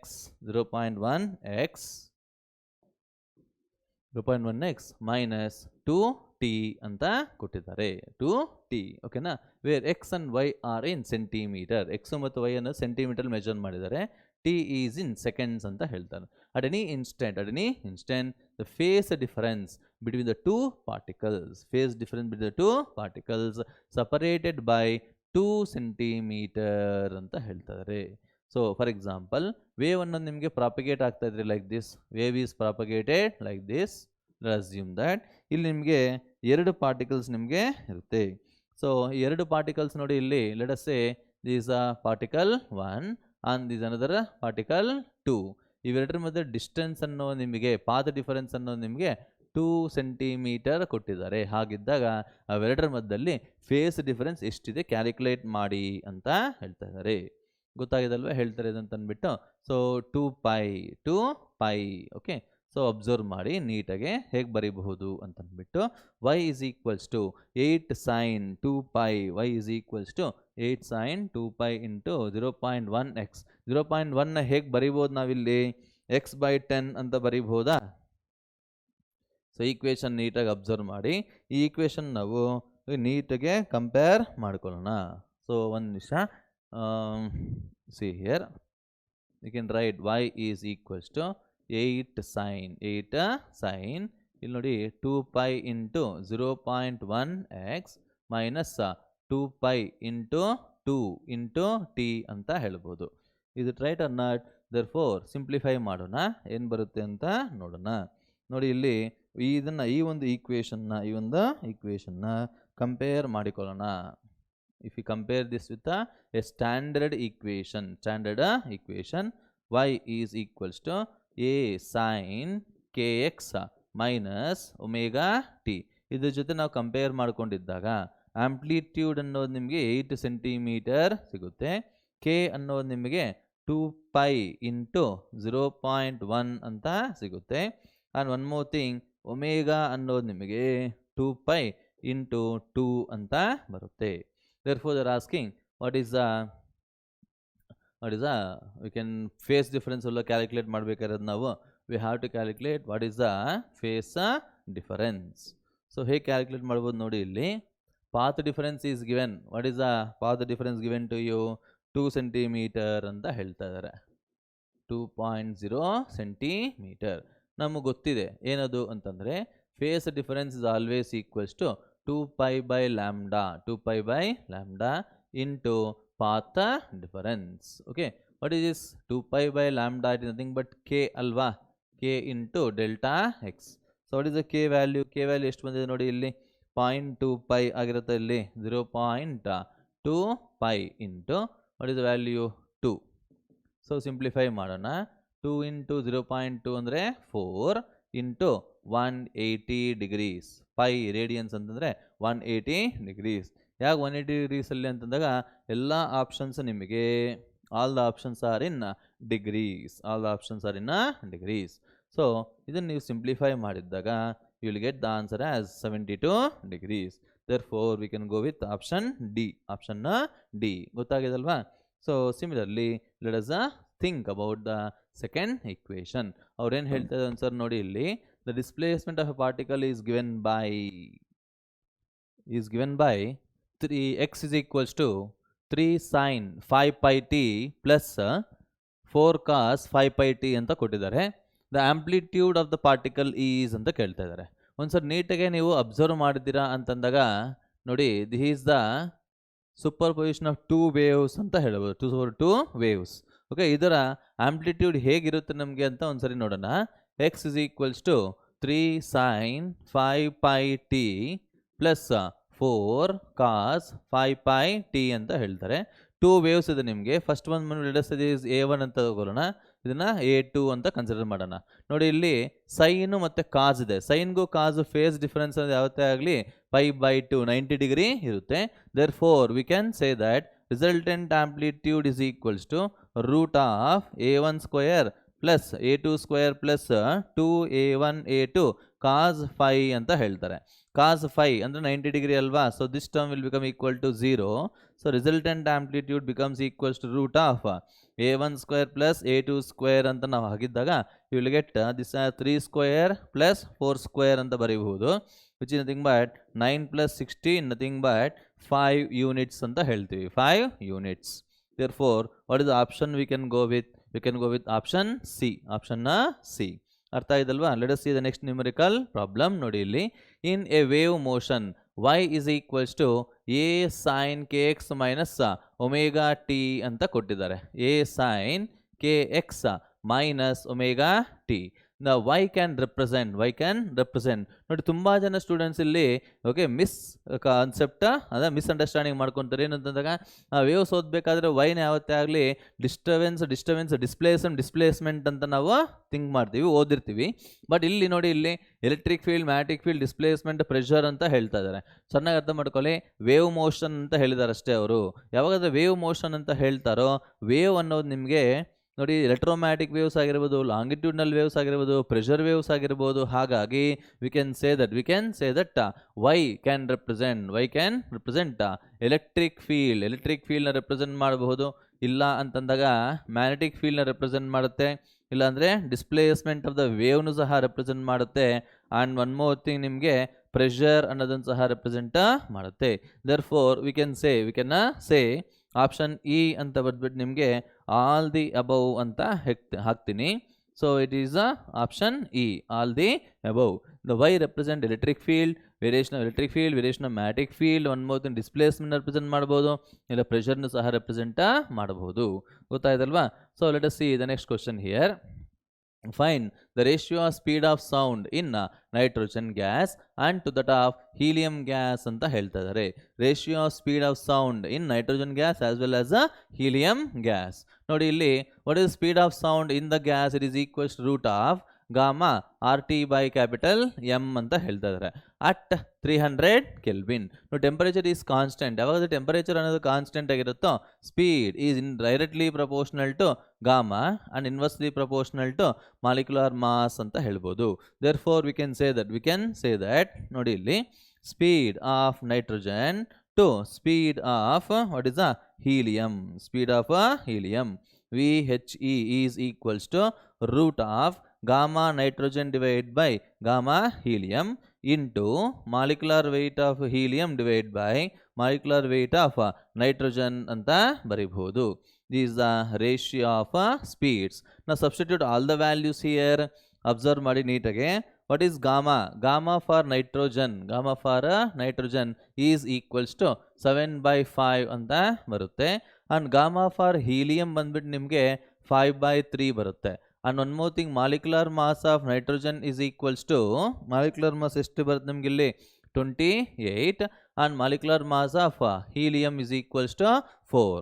ಗೊತ್ತಾಗಿದೆ? therefore substitute all the values here. we can say Vn2 divided by V helium is equals to gamma N2 ಅಂತಂದ್ರೆ you will get 7/5 divided by gamma helium ಅಂತಂದ್ರೆ you will get 5/3 into, here you will get it as 4 and it is 28. so please simplify this value, you will get the answer. ಎಷ್ಟು ಬರುತ್ತೆ ನೋಡಿ ಇಲ್ಲಿ, 4147 ಅಂತ ಬರುತ್ತೆ. so it is equals to root of 7/5 into 3/5 into 1/7. so cancel ಆದರೆ ನಿಮಗೆ √3/5 ಅಂತ ಬರುತ್ತೆ. so what is the option we can go with here? root of ಎಷ್ಟು ಬರುತ್ತೆ ನೋಡಿ ಇಲ್ಲಿ, ರೂಟ್ ಆಫ್ √3/5 ಅಂತ ನಮಗೆ ಬರ್ತಾ ಇದೆ. ಸೊ ನಿಮ್ಗೆ ಎಷ್ಟು ಬಂದಿದೆ ಚೆಕ್ ಮಾಡಿ ಆನ್ಸರ್ ನಿಮಗೆ. It is equals to root of 3/25 √3/5 ಬರ್ತದೆ ನಮಗಿಲ್ಲಿ. So please check the answer, you will get the thing. ನೋಡಿ ಇಲ್ಲಿ ಆಪ್ಷನ್ಸ್ ನಿಮಗೆ ಮಿಸ್ ಆಗಿದೆ. It is just please change ಮಾಡ್ಕೊಳ್ಳಿ. It is equals to √3/5. You can go with option C. ಅರ್ಥ ಆಗ್ತದಲ್ವ ಹೇಳ್ತಾರೆ ಅಂತ ಅಂದ್ಬಿಟ್ಟು. So we can go with option C ಅಂತ ಹೇಳ್ತಾ ಇದ್ದೀವಿ. So let us see the next question. ಇಲ್ಲ ಒಂದ್ಸರಿ ಚೆಕ್ ಮಾಡಿಬಿಡಿ, ಇಲ್ಲಿ ಏನಾದರೂ ಮಿಸ್ಟೇಕ್ ಆಗಿದೆ ಅಂತಂದ್ಬಿಟ್ಟು ನಿಮಗೆ ಗೊತ್ತಾಗ್ಬಿಡುತ್ತೆ. So gamma nitrogen is 7/5, molecular of nitrogen is 28. ಇಲ್ಲಿ ನಿಮಗೆ 5/3 ಇದೆ ನಿಮಗೆ. ಸೊ ಇಲ್ಲಿ get 7 into 3 divided by 5 into 5 into 4 7 cancel ಆಗುತ್ತೆ. 7 ಕ್ಯಾನ್ಸಲ್, ಎಸ್ √3/5 ಬರುತ್ತೆ. ಸೊ ಆಪ್ಷನ್ ನಿಮಗೆ ಮಿಸ್ಟೇಕ್, ರಾಂಗ್ ಟೈಪಿಂಗ್ ಆಗಿದೆ. So √3/5. So let us see the next numerical problem. ನೋಡಿ ಇಲ್ಲಿ, a transverse progressive wave in a stretched string has velocity of 10 metre per second and a frequency of 100 hertz ಅಂತ ಹೇಳ್ತಾ ಇದ್ದಾರೆ. The phase difference between the two particles of the string which are 2.5 centimetre apart ಅಂತ ಹೇಳ್ತಾ ಇದ್ದಾರೆ. ನಿಮಗೆ path difference between the two particles ಕೊಟ್ಟಿದ್ದಾರೆ 2.5 centimetre ಅಂತ ಅಂದ್ಬಿಟ್ಟು we have to find out what is the phase difference. So ಇಲ್ಲೇನು ಕೊಟ್ಟಿದ್ದಾರೆ ನೋಡಿ, ಇಲ್ಲಿ speed is given that is 10 metre per second ಅಂತ ಕೊಟ್ಟಿದ್ದಾರೆ. Frequency is also given it is 100 hertz. therefore lambda ಏನ್ರಿ ಆಗತ್ತೆ ನಮ್ಗೆ ಇಲ್ಲಿ v/f ಅಲ್ವಾ. therefore 10 divided by 100 is equals to 1/10 ಅಂತ ಬರೀಬಹುದು. 1/10 that is 0.1. therefore we can say that delta phi becomes equals to 2 pi by lambda into delta x. ನೋಡಿ ಇಲ್ಲಿ delta X ಅನ್ನೋ ಸೆಂಟಿಮೀಟ್ರಲ್ಲಿದೆ, ಹಾಗಾಗಿ ಲ್ಯಾಂಬ್ಡಾ ಅನ್ನೋದು ಸಹ ನಿಮಗೆ ಓಕೆ ಸೆಂಟಿಮೀಟ್ರಲ್ಲಿ ಇಟ್ಕೊಂಡ್ರೆ ತುಂಬ ಹೆಲ್ಪ್ ಆಗುತ್ತೆ. ಸೊ 0.1 ಮೀಟರ್ ಅಂದರೆ 10 ಸೆಂಟಿಮೀಟರ್ ಬರುತ್ತೆ. ಸೊ ಸಬ್ಸ್ಟಿಟ್ಯೂಟ್ ಮಾಡಿ ಇಲ್ಲಿ ಏನು ಬರುತ್ತೆ ಅಂತ ನೋಡಿ, ಇಲ್ಲಿ 2 pi by lambda into delta x ಅಂತಂದಾಗ it becomes equals to 2.5. Okay, lambda value substitute ಮಾಡಿ, lambda is equals to 10. If you do this you will get the answer as ಎಷ್ಟು ಬರುತ್ತೆ ನಮಗೆ ಇಲ್ಲಿ ಆನ್ಸರ್ ಅಂತಂದಾಗ ನೋಡಿ 2.5 ನಿಯರ್ಲಿ 4 ಟೈಮ್ಸ್ ಹೋಗುತ್ತೆ. 2122 it becomes equals to π/2 radians ಅಂತ ಹೇಳ್ಬೋದು. So we can go with option D, option D. Okay, similarly let us see the next numerical question. In a stationary wave all particles are okay. ಈ problem ನಾವೆಲ್ಲಿ discuss ಮಾಡ್ಕೊಳ್ಳೋಣ.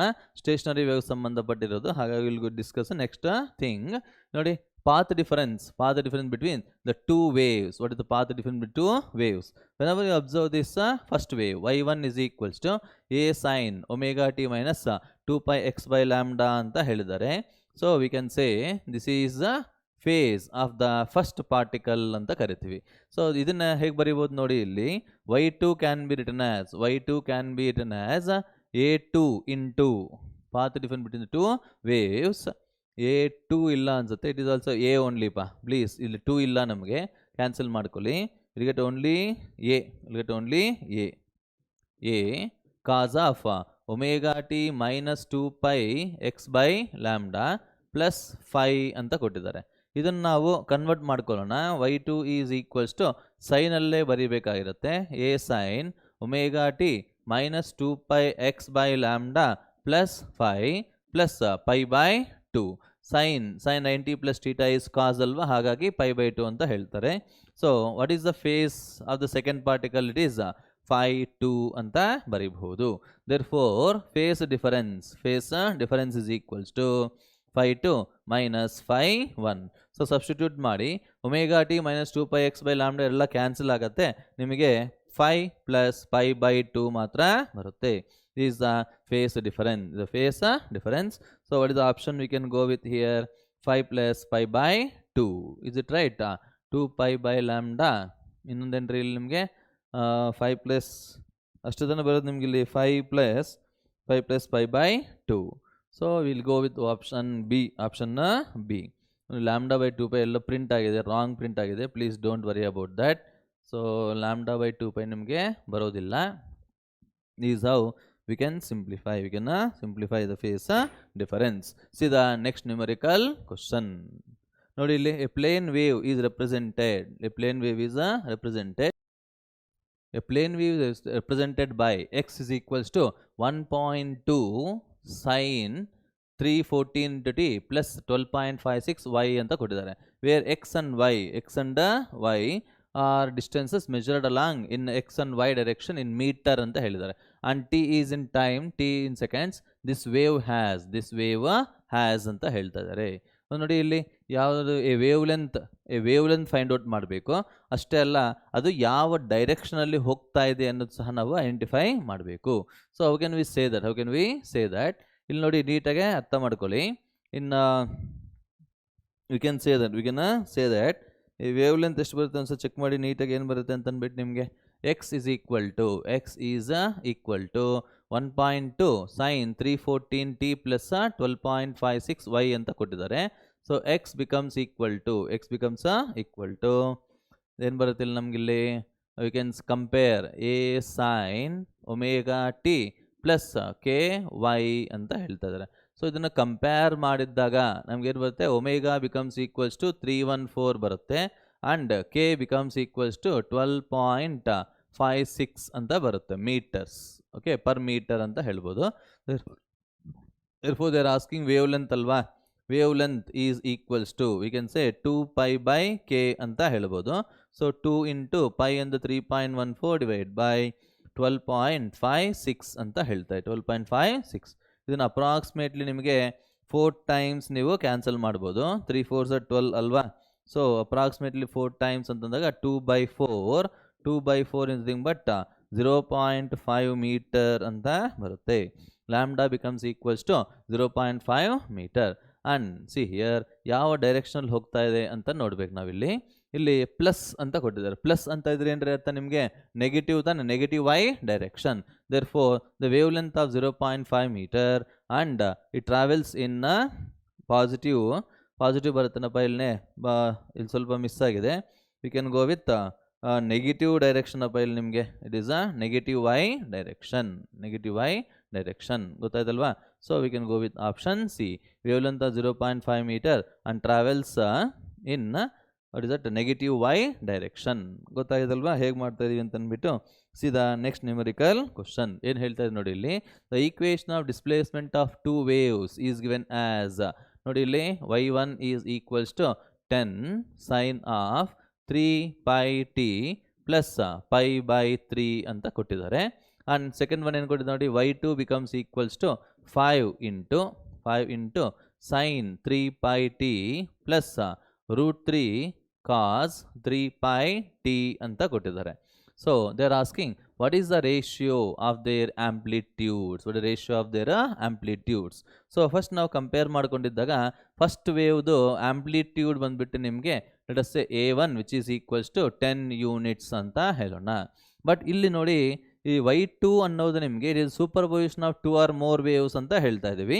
ಹಾಗಾಗಿ we want to know what is the amplitude of second wave, we have to express this y2 in the form of a sine function ಅಂತ ಹೇಳ್ತಾ ಇದ್ದೀವಿ. So how can we represent this, ಹೇಗೆ ನಾವು ಇದನ್ನು represent ಮಾಡಬಹುದು ಅಂತ ನೋಡೋಣ. So it is y5 into sine 3πt plus √3 ಏನಂತ ಬರಿಬೋದು ನಾವಿಲ್ಲಿ, tan π/3 ಅಂತ ಬರಿಬಹುದು, cos 3πt. ಕರೆಕ್ಟ್ ಅಲ್ವಾ.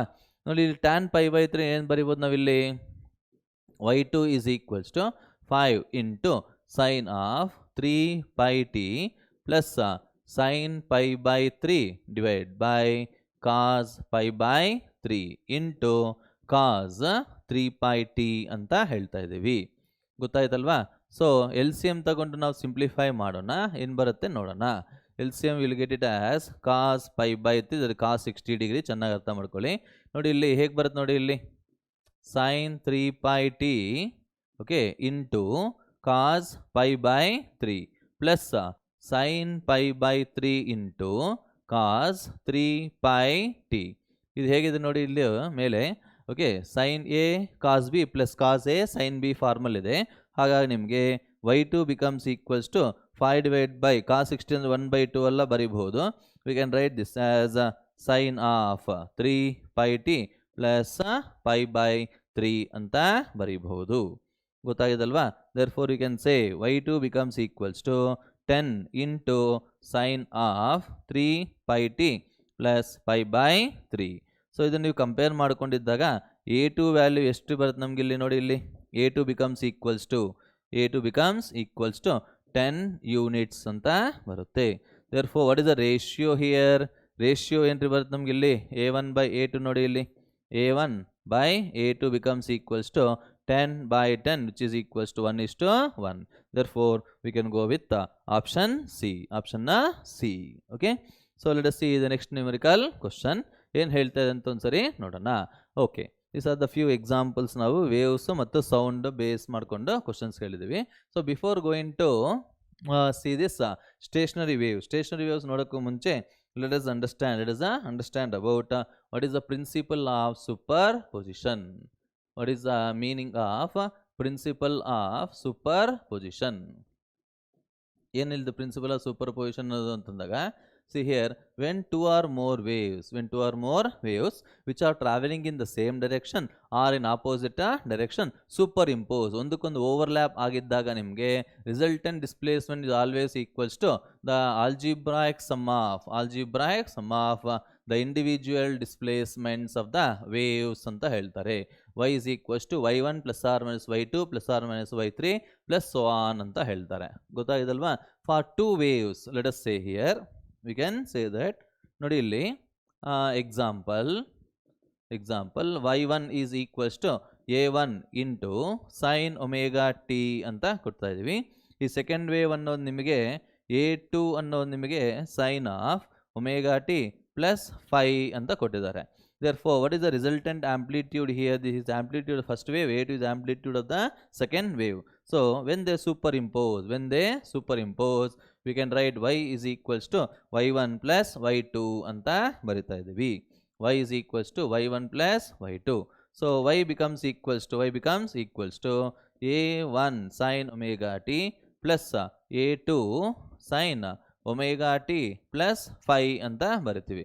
ಆಮೇಲೆ ಇದು sin c sin d formula ಪ್ರಕಾರ ನೀವು ಸಿಂಪ್ಲಿಫೈ ಮಾಡ್ಕೊಂಡು ಹೋಗ್ಬೋದು. ಆದರೆ ನಮಗೆ ಬೇಕಾಗಿರೋದೇನಪ್ಪ ಅಂತಂದಾಗ what is the resultant amplitude. How to write the resultant amplitude? AR is equals to root of a1 square plus a2 square plus 2a1 a2 cos phi ಅಂತ ಬರಿತೀವಿ. ಗೊತ್ತಾಗಿದೆ? This is the resultant amplitude. ಒಂದೊಂದ್ಸರಿ what is the resultant intensity ಏನಾಗುತ್ತೆ calculate ಮಾಡಿ ಅಂತ ಹೇಳ್ತಾರೆ. So we can say that resultant intensity becomes equals to resultant intensity ಅನ್ನೋದು it is a resultant amplitude square ಆಗಿರುತ್ತೆ. Therefore we can say that resultant intensity is equals to i1 plus i2 plus 2 root i1 root i2 into cos phi ಅಂತ ಹೇಳ್ಬೋದು. What is the phi called here? phi ಅಂದರೆ ಏನಪ್ಪ ಇಲ್ಲಿ ಅಂತಂದಾಗ phi is called as phase difference. ಗೊತ್ತಾಗಿದಲ್ವ ಹೇಳ್ತಾರೆ ಅಂತ ಅಂದ್ಬಿಟ್ಟು. This is how we have to understand principle of superposition. What are the applications here? Principle of superposition ಅಲ್ಲಿ important applications ಏನು ಅಂತ ನಮಗೆ ಗೊತ್ತಾಗಿರಬೇಕು. What are the important applications? See here, first one we have to go with interference ಅಂತ ಹೇಳ್ತಾರೆ. Interference. What is meaning interference ಅಂತಂದಾಗ when two light waves ಆಗಿರ್ಬೋದು, sound waves ಆಗಿರ್ಬೋದು, understanding when two waves which are traveling in the same direction superimpose on one another. ಅವಾಗ ಏನಾಗುತ್ತೆ ಅಂತಂದಾಗ ಯಾವ point ಅದು ಸೂಪರ್ ಇಂಪೋಸ್ ಆಗ್ತಾ ಇರುತ್ತೋ, ಓವರ್ಲ್ಯಾಪ್ ಆಗ್ತಾ ಇರುತ್ತೋ ಅಲ್ಲಿ ಮಾಡಿಫಿಕೇಶನ್ ಆಫ್ ಎನರ್ಜಿ ಅನ್ನೋದು ನಡೆಯುತ್ತೆ. ಆ ಒಂದು ಫಿನಾಮಿನ ಇಂಟರ್ಫೆರೆನ್ಸ್ ಅಂತ ಕರಿತೀವಿ. And later what is second one ಅಂತಂದಾಗ it is nothing but stationary waves ಅಂತ ಹೇಳ್ತಾರೆ. Stationary waves. ಓಕೆ, ಆಮೇಲೆ ನೋಡೋಣ ಇದು. Next one is beats. What are this? Beats. These are all the applications of principle of superposition. Now let us see what are stationary waves. Stationary waves ಯಾವಾಗ ಬರುತ್ತೆ ನಿಮಗೆ ಅಂತಂದಾಗ when two sound waves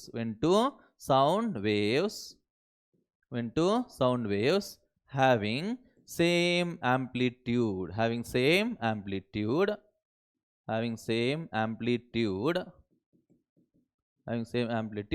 traveling in opposite direction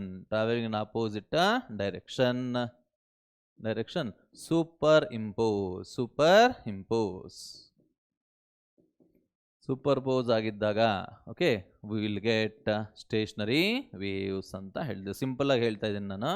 we will get stationary waves. okay, so what is the equation of stationary wave?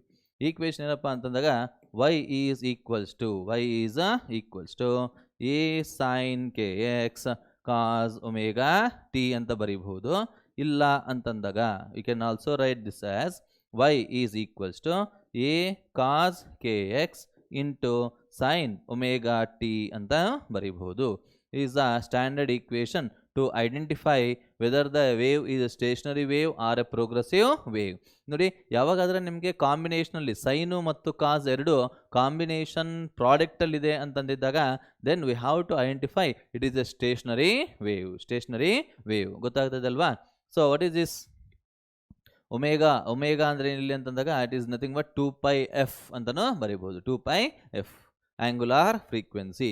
ಇದು ಸೈನಲ್ಲಾದರೂ ಇರ್ಬೋದು, ಇಲ್ಲ ಕಾಸಲ್ಲಾದರೂ ಇರ್ಬೋದು. So no need to worry. Now let us see what are the points to be noted. ಯಾವಾಗಾದ್ರೆ ನಿಮಗೆ stationary waves ಅನ್ನೋದು form ಆಗಿರುತ್ತೋ when stationary wave is formed, when stationary wave is formed ಏನಾಗುತ್ತೆ ಅಂತಂದಾಗ first one no energy is transported. ಯಾವುದೇ ರೀತಿ energy ಅನ್ನೋದು ನಿಮಗೆ transport ಆಗಲ್ಲ from one region to another region. And one more thing, stationary waves are called as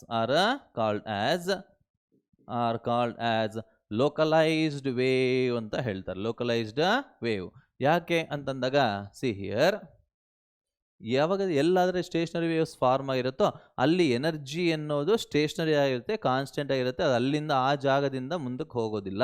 so ಅದನ್ನು localised waves ಅಂತ ಕರೀತಾರೆ. ಯಾವಾಗಾದರೆ ಸ್ಟೇಷನರಿ ವೇವ್ಸ್ ಅನ್ನೋದು ಫಾರ್ಮ್ ಆಗಿರುತ್ತೋ when stationary waves are formed ಚೆನ್ನಾಗಿ ಬಿಟ್ಕೊಳ್ಳಿ. There will be loops.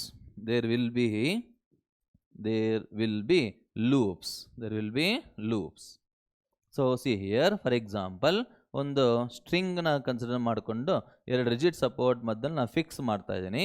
Fix ಮಾಡಿಟ್ಟು ಅದನ್ನು ವೈಬ್ರೇಟ್ ಮಾಡಿದಾಗ ಏನಾಗುತ್ತೆ ನಿಮಗೆ ಅಂತಂದಾಗ string vibrates in a loops ಅಂತ ಹೇಳ್ತಾರೆ. ನೀಟಾಗಿ ಅಬ್ಸರ್ವ್ ಮಾಡಿ ಇಲ್ಲಿ ಹೇಗೆ ಬರಿತಾ ಇದ್ದೀವಿ ಅಂತಂದ್ಬಿಟ್ಟು. This is the thing. ನೋಡಿ ಇಲ್ಲಿ ಇನ್ಸಿಡೆಂಟ್ ವೇವ್, ರಿಫ್ಲೆಕ್ಟೆಡ್ ವೇವ್ ಎರಡು ಒಂದಕ್ಕೊಂದು ಸೂಪರ್ ಇಂಪೋಸ್ ಆಗಿ ಓವರ್ಲ್ಯಾಪ್ ಆಗಿಬಿಟ್ಟು ನಿಮ್ಗೆ ಏನು ಬರುತ್ತೆ ಅಂತಂದಾಗ ಸ್ಟೇಷನರಿ ವೇವ್ ಅನ್ನೋದು ಫಾರ್ಮ್ ಆಗುತ್ತೆ. So let us say this is the loop 1, this is loop 1, this is loop 2 ಅಂತ ಹೇಳ್ತಾರೆ. And one more thing, please understand that the points where the particles have minimum displacement or zero displacement are called as nodes ಅಂತ ಹೇಳ್ತಾರೆ. The points where the particles will have the maximum displacement are called as antinodes anta heltare. Antinodes. See here, these are the nodes and these are antinodes. Nodes and these are antinodes. ಗೊತ್ತಾಗಿದಲ್ವಾ ಹೇಳ್ತಾರೆ ಅಂತ ಅಂದ್ಬಿಟ್ಟು. So similarly we have to understand what is the distance between two successive nodes. ಏನಾಗುತ್ತೆ ಇಲ್ಲಿ ನೋಡ್ಗೆ ಮತ್ತು ನೋಡ್ಗೆ distance ಏನಾಗುತ್ತೆ ಅಂತಂದಾಗ it is equal to think ಮಾಡಿ, ಇಲ್ಲಿ ಅಬ್ಸರ್ವ್ ಮಾಡಿ. ನೋಡ್ ಟು ನೋಡ್ ಈಸ್ λ/2 ಅಂತ ಹೇಳ್ತಾರೆ. λ/2 ಓಕೆನಾ. And what is the node to node successive nodes ಆಗಿರ್ಬೋದು, ಇಲ್ಲ ಅಂತಂದಾಗ ಆ್ಯಂಟಿ ನೋಡ್ಸ್ಗೆ ಆಗಿರ್ಬೋದು. The distance is equals to λ/2. Okay. what is the distance between two successive ಎಲ್ಲ ಇಲ್ಲಿ distance between node and consecutive antinode. Next ಬರತಕ್ಕಂಥ ಆ್ಯಂಟಿನೋಡ್ಗೆ ಇರತಕ್ಕಂಥ ಡಿಸ್ಟೆನ್ಸ್ನ ಇಟ್ ಈಸ್ ಈಕ್ವಲ್ಸ್ ಟು λ/4. ನೀಟಾಗಿ ಅಬ್ಸರ್ವ್ ಮಾಡಿ ಡಯಾಗ್ರಾಮಲ್ಲಿ ನೋಡಿ ನೋಡ್ ಇಂದ ಆ್ಯಂಟಿನೋಡ್ಗೆ ಇರತಕ್ಕಂಥದ್ದು ಡಿಸ್ಟೆನ್ಸ್ λ/4 ಅಂತ ಹೇಳ್ತಾರೆ. And one more thing, see here, ನೋಡ್ ಟು ನೋಡ್ ಆಗಿರ್ಬೋದು, ಇಲ್ಲ ಆ್ಯಂಟಿನೋಡ್ ಟು ಆ್ಯಂಟಿನೋಡ್ ಆಗಿರ್ಬೋದು. ದ ಡಿಸ್ಟೆನ್ಸ್ ಈಸ್ λ/2 ಅಂತ ಹೇಳ್ತೀವಿ. ಗೊತ್ತಾಗಿದಲ್ವಾ? So this is how we can identify and we can make a note when a stationary wave is formed. ಅರ್ಥ ಆಯ್ತಲ್ವಾ? So let us see the next concept, stationary wave in a stretched string ಅಂತ ನೋಡೋಣ. stationary waves in a stretched stretched strings ಅಲ್ಲಿ stationery waves ಏನಂತ ಹೇಳ್ತಾರೆ ನೋಡೋಣ. see here, when a string is fixed between the two rigid supports, ಎರಡು rigid support ಮಧ್ಯದಲ್ಲಿ fix ಮಾಡಿದ್ದೀವಿ. ಈ ಸ್ಟ್ರಿಂಗ್ನ ಪ್ಲಕ್ ಮಾಡಿ ರಿಲೀಸ್ ಮಾಡಿದಾಗ ಏನಾಗುತ್ತೆ ಅಂತಂದಾಗ it vibrates in loops. It vibrates in the loops. Let us say here, ಏನಾಗುತ್ತೆ ನೋಡಿ ಇಲ್ಲಿ, ಇನ್ಸಿಡೆಂಟ್ ವೇವ್ ಮತ್ತು ರಿಫ್ಲೆಕ್ಟೆಡ್ ವೇವ್ ಎರಡು ಸೂಪರ್ ಇಂಪೋಸ್ ಆಗಿ ನಿಮಗೆ ಸ್ಟೇಷನರಿ ವೇವ್ಸ್ ಫಾರ್ಮ್ ಆಗುತ್ತೆ. See here length of the string becomes equals to L ಅಂತ ಹೇಳ್ತೀವಿ. Length of the string becomes equals to L. ಓಕೆನಾ? ಸೊ ಇಲ್ಲಿ ನಾವು ಡಿಫ್ರೆಂಟ್ ಕೇಸ್ ನಾವು ಓದಬೇಕಾಗುತ್ತೆ. First one we call it as fundamental mode ಅಂತ ಹೇಳ್ತಾರೆ. Fundamental mode or fundamental frequency. Fundamental frequency ಯಾವಾಗ ಹೇಳ್ಬೋದು ನಾವಿಲ್ಲಿ ಅಂತಂದರೆ, see here, when the string is vibrated, when the string is vibrated as whole, when the string whole length of the string is vibrated as one loop, then we can say ಏನಾಗುತ್ತೆ ನೋಡಿ ಇಲ್ಲಿ, lambda by 2 ಅಲ್ಲ, L is equals to L ಅನ್ನೋದು length of the string ಅಂತ consider ಮಾಡೋಣ. L is length of the string, length of the string. Lambda is the wave length of the stationary wave ಅಂತ ಹೇಳ್ತೀವಿ. ಇಲ್ಲಿ ನೋಡಿ, ಯಾವಾಗಾದರೆ whole length of the string ಅನ್ನೋದು single ಲೂಪಲ್ಲಿ ವೈಬ್ರೇಟ್ ಆಗುತ್ತೋ ಆವಾಗ ಅದನ್ನು ಫಂಡಮೆಂಟಲ್ ಮೋಡ್ ಆಫ್ ವೈಬ್ರೇಷನ್ ಅಂತ ಕರಿತೀವಿ. In fundamental mode of vibration, length of the string becomes equals to half of the wave length ಅಂತ ಹೇಳ್ಬೋದು. Therefore wavelength becomes equals to 2 times the length of the string ಅಂತ ಹೇಳ್ತಾರೆ. Therefore what is the speed here? Speed V is equals to ಏನು ಬರೀಬೋದಪ್ಪ ಇಲ್ಲಿ, F lambda ಅಂತ ಹೇಳ್ತಾರೆ. Or frequency of vibration becomes equals to V by lambda. So substitute ಮಾಡಿ ಇಲ್ಲಿ 1/2L into V. What is velocity of the wave? ಯಾವ ರೀತಿ wave create ಆಗಿರುತ್ತೆ ಸ್ಟ್ರಿಂಗಲ್ಲಿ, transverse wave ಅಲ್ವಾ, ಹಾಗಾಗಿ ಅದು ಸ್ಪೀಡ್ ಏನಾಗುತ್ತೆ, √T/μ. Therefore we can write fundamental frequency f0 becomes equals to 1/2L into √T/μ. Okay na? What is this f0 called here? f0 is called as fundamental frequency. Fundamental frequency.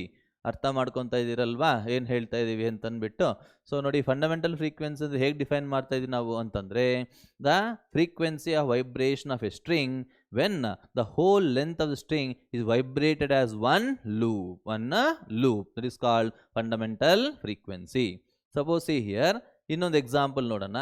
in second mode of vibration ಏನಾಗುತ್ತೆ ನೋಡೋಣ. See here, let us consider a string which is fixed between two rigid supports. ಇಲ್ಲಿ ಏನಾಗುತ್ತೆ ನಿಮಗೆ ಅಂತಂದಾಗ, the string is made to vibrate in 2 loops ಅಂತ ಹೇಳ್ದ. 2 loops. our length of the string ಏನಾಗುತ್ತೆ ನಿಮಗೆ ಅಂತಂದರೆ, it becomes equals to lambda. Therefore see here, L becomes equals to lambda. Frequency is equals to V by lambda. So ನೋಡಿ, 2 ಇಂದ multiply ಮಾಡಿ 2 ಇಂದ divide ಮಾಡ್ತೀವಿ into V. So we can write 2/2 lambda into √T/μ ಅಂತ ಹೇಳ್ತಾರೆ. So F is equals to 2/λ ಅಂದರೆ L ತಾನೆ, ಇಲ್ಲಿ lambda equal to L. Therefore we can write √T/μ. ನೋಡಿ ಇಲ್ಲಿ, ಸೊ ಫಂಡಮೆಂಟಲ್ ಫ್ರೀಕ್ವೆನ್ಸಿ f0 ಅಂತ ಇಂಡಿಕೇಟ್ ಮಾಡಿದ್ದೀವಿ. ಸೆಕೆಂಡ್ ಮೋಡಲ್ಲಿ f2 ಅಂತ ಕರೆಯೋಣ. f2 is equals to 2/2L into √T/μ ಅಂತ ಬರುತ್ತೆ.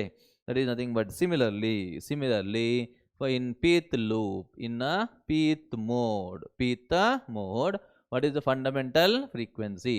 Nothing but p/2L into √T/μ ಅಂತ ಹೇಳ್ತಾರೆ.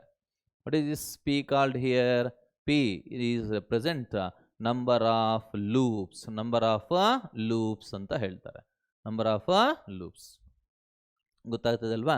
So like that we have to think. Observe ಮಾಡಿ ಇಲ್ಲಿ. ಸೊ ಇಲ್ಲಿ ನೋಟ್ ಅಂತ ಚೆನ್ನಾಗಿ ಅಬ್ಸರ್ವ್ ಮಾಡಿ. p/2L ಏನ್ರಿ ಹೇಳುತ್ತೆ ಇಲ್ಲಿ, nothing but 1/λ. therefore lambda becomes equals to ಏನ್ರಿ ಬರುತ್ತೆ ನಮ್ಗೆ ಇಲ್ಲಿ, 2L/p. ನಮ್ಗೆ ನೋಡಿ, ನಂಬರ್ ಆಫ್ ಲೂಪ್ಸ್ ಅನ್ನೋದು ನಿಮಗೆ ಕೊಟ್ಟಿದ್ದಾರೆ, ಲೆಂತ್ ಆಫ್ ದ ಸ್ಟ್ರಿಂಗ್ ನಮಗೆ ಗೊತ್ತಿದ್ದಾರೆ, ಆವಾಗ wave length of the stationary wave is found by using 2L/P ಅಂತ ಹೇಳ್ತಾರೆ. 2L/P. Lambda is equals to 2L/P, wavelength of the stationary waves. Okay. So whenever we observe this, we can go with what are the laws of stretched string ಅಂತ ಹೇಳ್ತಾರೆ. What are the laws of stretched string? See here, the fundamental frequency is equals to 1/2L into root of T by mu alva. Therefore, we can say that first law ಏನು ಹೇಳುತ್ತೆ ನಿಮಗೆ ಅಂತಂದಾಗ fundamental frequency is inversely proportional to the length of the string. Okay. And second law ಏನು ಹೇಳುತ್ತೆ ನಿಮಗೆ ಅಂತಂದರೆ we can say that fundamental frequency of the stretched string is directly proportional to square root of the tension given to the string ಅಂತ ಹೇಳ್ತಾರೆ. Next one third law of densities. ನೋಡಿ, ಇದನ್ನ law of length ಅಂತ ಹೇಳ್ತಾರೆ, ಇದನ್ನ law of tensions ಅಂತ ಕರೀತಾರೆ, ಇದನ್ನ law of linear densities, law of masses ಅಂತಾನು ಹೇಳ್ಬೋದು. therefore we can say that F0 is inversely proportional to square root of linear mass density. So this is how we can write the laws of stretched string. Okay. Now let us see what is the stationary waves formed in argon pipes. ಅದೇ closed pipe ಮತ್ತು open pipe ಅಂತ ಹೇಳ್ತಾರೆ. closed pipe and open pipe. So before going to see that, if I take the ratio of all the frequencies in different modes, ಎಲ್ಲ modes ಅಲ್ಲಿ ನಾವು frequencies ratio ನಾವು ತಗೊಂಡಿದ್ದಾಗ observe ಮಾಡಿ, F0 ಇಷ್ಟು, F2 ಇಷ್ಟು, F3 ಇಷ್ಟು, so on, it is equals to ಏನು ಬಂದು F0 ಇಷ್ಟು, F2 ಏನು ಬರೀಬೋದು ನಾವಿಲ್ಲಿ 2F0 ಅಂತ ಬರೀಬಹುದಲ್ವಾ, F3 ನಾವು 3F0 ಅಂತ ಬರೀಬಹುದು. therefore its ratio is equals to 1:2:3 ಅಂತ ಹೇಳ್ತಾರೆ. ನೋಡಿ, you can say in stretched string all frequencies are all harmonics are present ಅಂತ ಹೇಳ್ತಾರೆ. so please note this point. in case of stretched string all harmonics ಅಂದ್ರೆ ಬೇರೆ ಏನು ಅಲ್ಲ, we can say frequencies ಅಂತ ಹೇಳ್ಬೋದು. all harmonics are present or obtained ಅಂತ ಹೇಳ್ಬೋದು.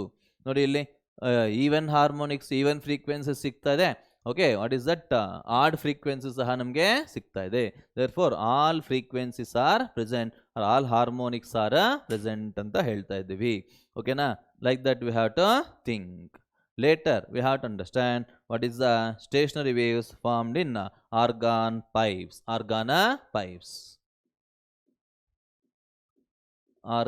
pipes ಅಲ್ಲಿ we have to think about the formation of stationary waves. first one ನೋಡೋಣ. it is a closed pipe ಬಗ್ಗೆ think ಮಾಡೋಣ. what is the meaning of closed pipe here? closed pipe ಅಂದ್ರೆ meaning ಏನು ಅಂತಂದಾಗ, see here, the pipe one end is closed, other end is open. one end close ಆಗಿರುತ್ತೆ, ಇನ್ನೊಂದು end open ಆಗಿರುತ್ತೆ ಅಂತ ಹೇಳ್ತಾರೆ. ನೋಡಿ, ಇಲ್ಲಿ ಓಪನ್ ಎಂಡ್ ಹತ್ರ ಇಲ್ಲಿ ನೋಡಿ, it is nothing but air column. ಇದರ ಒಳಗಡೆ ಏನಿರುತ್ತೆ ನಿಮಗೆ ಅಂತಂದ್ರೆ, it is nothing but air column. Air is filled ಅಂತ ಹೇಳ್ತಾರೆ, ಏರ್ ಈಸ್ ಫಿಲ್ಡ್. ಸೊ ಯಾವಾಗಾದ್ರೂ ನಿಮಗೆ ಇಲ್ಲಿ ಟ್ಯೂನಿಂಗ್ ಫೋರ್ಕಿಂದ ನೀವು ವೈಬ್ರೇಟ್ ಮಾಡ್ತಿರೋ, the air molecules in this pipe starts vibrating ಅಂತ ಹೇಳ್ತಾರೆ. ಇಲ್ಲಿ ನಿಮಗೆ ಇನ್ಸಿಡೆಂಟ್ ವೇವ್ ಮತ್ತು ರಿಫ್ಲೆಕ್ಟೆಡ್ ವೇವ್ ಎರಡೂ ನಿಮಗೆ ಸೂಪರ್ ಇಂಪೋಸ್ ಆಗಿ ಸ್ಟೇಷನರಿ ವೇವ್ಸ್ ಅನ್ನೋದು ಫಾರ್ಮ್ ಆಗುತ್ತೆ. So see here how the stationary waves are formed. Now first we are discussing about in first mode or fundamental mode ಅಂತ ಹೇಳ್ತಾರೆ. ಫಂಡಮೆಂಟಲ್ ಮೋಡ್ ನ ಹೇಗೆ ಡಿಫೈನ್ ಮಾಡಬಹುದು ಅಂತ ನೋಡಿ. if the length of the air column, ಅರ್ಥ ಮಾಡ್ಕೊಂಡು, if length of the air column is vibrated in such a way that there is only one node and one anti-node. ನೋಡಿ, ಇಲ್ಲಿ length of the air ಕಾಲಮ್ನ ಯಾವ ರೀತಿ vibrate ಮಾಡಬೇಕು ಅಂತಂದರೆ, ಅದು ಒನ್ ನೋಡು ಒನ್ ಆ್ಯಂಟಿನೋಡ್ ಫಾರ್ಮ್ ಆದರೆ ಅವಾಗ ಆ ವೈಬ್ರೇಷನ್ ಮೋಡ್ನ ಫಂಡಮೆಂಟಲ್ ಮೋಡ್ ಆಫ್ ವೈಬ್ರೇಷನ್ ಅಂತ ಕರಿತೀವಿ. Let's say if L is the length of the air column. L is the length of air column. ಚೆನ್ನಾಗಿ ಅರ್ಥ ಮಾಡ್ಕೊಳ್ಳಿ. ಪೈಪ್ ಅಲ್ಲ ರೀ ಇದು, ಲೆಂತ್ ಆಫ್ ದ ಪೈಪ್ ಅಲ್ಲ, length of the air column. ಚೆನ್ನಾಗಿ ಇಟ್ಕೊಳ್ಳಿ. Okay, it is nothing but length of the air column. In fundamental mode we can say L becomes equals to lambda by 2 ಅಂತ ಹೇಳ್ಬೋದು. Distance between node and antinode is lambda by 2. Therefore lambda becomes equals to 2L ಅಂತ ಬರುತ್ತೆ. Therefore what is the frequency here? F1 is nothing but F0 ಅಂತ ಕರೆಯೋಣ. Fundamental frequency, it is V by lambda, nothing but V by 2L. What is this V called? V is nothing but speed of sound. Speed of sound ಅಂತ ಹೇಳ್ತೀವಿ. Speed of sound. ಗೊತ್ತಾಗಿದಲ್ವಾ?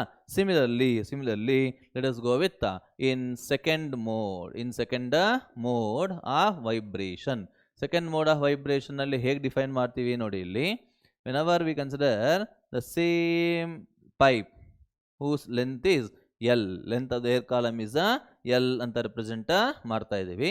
ನೋಡಿ ಇಲ್ಲಿ, if the air column is vibrated, if air column is vibrated in such a way that observe ಮಾಡಿ ನೀಟಾಗಿ, there are two nodes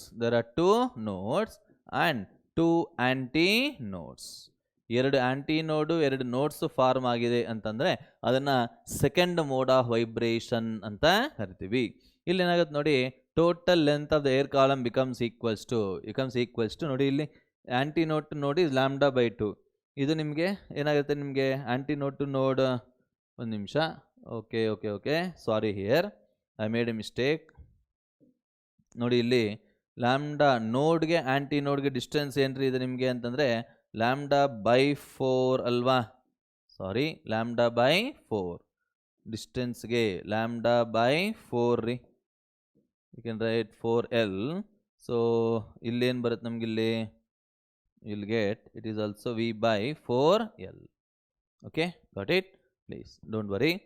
next question ನೋಡಿ, ಇಲ್ಲಿ ಬರುತ್ತೆ lambda by 4, 1 lambda by 4, 2 lambda by 4, 3 lambda by 4. It is nothing but we can write this as 3 lambda by 4. So lambda becomes equals to 4L by 3 ಅಂತ ಹೇಳ್ತಾರೆ. Second mode. Therefore, what is the frequency here? V by lambda. V divided by lambda ಅಂತಂದರೆ ನಿಮಗೆ 3V by 4L ಅಂತ ಬರುತ್ತೆ, which is nothing but 3F1 ಅಂತ ಬರೀಬಹುದು. 3F1. Okay. Therefore, similarly, in nth mode ಅಲ್ಲಿ ನಿಮ್ಗೆ ಏನಾಗುತ್ತೆ ಅಂತಂದಾಗ we can write ಓಕೆ, ಇದು ಬೇಡ ಬಿಡಿ. ಸೊ ಒಂದು ನಿಮಿಷ, ಸೊ ಡೈರೆಕ್ಟಾಗಿ ಹೇಳ್ಬಿಡ್ತಾ ಇದ್ದೀನಿ ನಾನಿಲ್ಲಿ. So generally if I take the ratio F1 ಇಷ್ಟು F2 ಇಷ್ಟು F3 ಇಷ್ಟು so on is always equals to ಏನು ಬರುತ್ತೆ ನೋಡಿ ಇಲ್ಲಿ 1:3:5 ಇಷ್ಟು ಸೊ ಆನ್ ಅಂತ ಹೇಳ್ಬೋದು. ಅಂದರೆ ಮೀನಿಂಗ್ ಏನ್ರಿ ಇಲ್ಲಿ ಅಂತಂದರೆ, in closed pipe will get only odd harmonics ಅಂತ ಹೇಳ್ತೆ. Only will not get even harmonics. ಅದನ್ನು ನೆಕ್ಸ್ಟ್ ಪಾಯಿಂಟ್ ವೈಸ್ ನಾನು ಬರೆದಿರ್ತೀನಿ. In case of closed pipe we get only odd harmonics. ಗೊತ್ತಾಗದಲ್ವಾ? ಇದ್ರ ಮೇಲೆ ನಿಮಗೆ ಕ್ವಶನ್ಸ್ನ ಎಕ್ಸ್ಪೆಕ್ಟ್ ಮಾಡಬಹುದು. So what is the first harmonic ಅಂದ್ರೆ ಮೀನಿಂಗ್ ಏನಪ್ಪ ಇಲ್ಲಿ? First harmonic is nothing but fundamental frequency ಅಂತ ಹೇಳ್ಬೋದು. Fundamental frequency. ಫಸ್ಟ್ ಹಾರ್ಮೋನಿಕ್ ಅಂದರೆ ಬೇರೆ ಏನೂ ಅಲ್ಲ, fundamental frequency. What is the second harmonic ಏನ್ರಿ ಇಲ್ಲಿ ಅಂತಂದಾಗ ಇಟ್ ಈಸ್ ನಥಿಂಗ್ ಬಟ್, ಚೆನ್ನಾಗಿ ಬಿಟ್ಕೊಳ್ಳಿ, it is the third frequency ಅಂತ ಹೇಳ್ತಾರೆ. ಥರ್ಡ್ ಫ್ರೀಕ್ವೆನ್ಸಿ ಅಂದರೆ ಸೆಕೆಂಡ್ ಫ್ರೀಕ್ವೆನ್ಸಿ ಅನ್ನೋದು ನಿಮಗೆ ಇರಲ್ಲ. ಓಕೆನಾ? ಸೆಕೆಂಡ್ ಇರಲ್ಲ, ಇಲ್ಲಿ third harmonic nothing but third frequency ಅಂತ ಹೇಳ್ಬೋದು. In the same manner will get only odd harmonics, even harmonics are absent. ಓಕೆನಾ? So what is this overtones here? Overtones ಅಂದರೆ ಮೀನಿಂಗ್ ಏನು ಅಂತ ಅರ್ಥ ಮಾಡ್ಕೋಬೇಕು. Overtones are nothing but higher higher order frequencies ಅಂತ ಹೇಳ್ತಾರೆ. High order frequencies, higher order ಫ್ರೀಕ್ವೆನ್ಸೀಸ್ನ ನಾವು ಓವರ್ ಟೋನ್ಸ್ ಅಂತ ಕರಿತೀವಿ. For example first overtone ಏನ್ರಿ ಇಲ್ಲಿ ಕ್ಲೋಸ್ಡ್ ಪೈಪಲ್ಲಿ ಅಂತಂದರೆ it is nothing but third harmonic. What is the formula here? Nothing but 3F1 ಅಂತ ಹೇಳ್ತಾರೆ. What is the second overtone here? Second overtone in closed pipe ಅಂತಂದರೆ we can go with fifth harmonic. What is the formula for that ಅಂತಂದರೆ it nothing but 5F1 ಅಂತ ಬರೀಬಹುದು. ಗೊತ್ತಾಗಿದಲ್ವಾ? So in this only even harmonics are absent, odd harmonics are present ಅಂತ ಕರಿತೀವಿ. So let us go with the next case. What is the open pipe? Case 2 that is open pipe ಬಗ್ಗೆ ನೋಡೋಣ. Open ಪೈಪ್ನ ಹೇಗೆ define ಮಾಡ್ತೀವಿ ನಾವು ಅಂತಂದಾಗ the pipe in which both the ends are open ಅಂತ ಹೇಳ್ತೀವಿ. The pipe in which both the ends are open. ನೋಡಿ ಇಲ್ಲಿ ಫಸ್ಟ್ ನಾವು ಡಿಸ್ಕಸ್ ಮಾಡುವುದು in fundamental mode or first mode ಅಂತ ಹೇಳ್ತಾರೆ. First mode of vibration. ಚೆನ್ನಾಗಿ ಅರ್ಥ ಮಾಡ್ಕೊಳ್ಳಿ. If length of the air column is vibrated in such a way that ಚೆನ್ನಾಗಿ ಅರ್ಥ ಮಾಡ್ಕೊಳ್ಳಿ. There will be two antinodes and one node. ಎರಡು ಆಂಟಿನೋಡು ಒಂದು ನೋಡು ಫಾರ್ಮ್ ಆಗಿದೆ ಅಂತಂದರೆ ಅವಾಗ ಅದನ್ನು ಫಂಡಮೆಂಟಲ್ ಮೋಡ್ ಆಫ್ ವೈಬ್ರೇಷನ್ ಅಂತ ಕರಿತೀವಿ. In fundamental mode of vibration what is the length of the air column here? L becomes equals to, ಚೆನ್ನಾಗಿ ಅರ್ಥ ಮಾಡ್ಕೊಳ್ಳಿ, ಡಿಸ್ಟೆನ್ಸ್ ಬಿಟ್ವೀನ್ ಆಂಟಿನೋಡ್ ಅಂತಂದಾಗ it is nothing but λ/2. therefore λ becomes equals to 2L. therefore what is the fundamental frequency which is equals to V/λ, nothing but V/2L ಅಂತ ಬರೀತೀವಿ. V/λ nothing but V/2L. that is the fundamental frequency.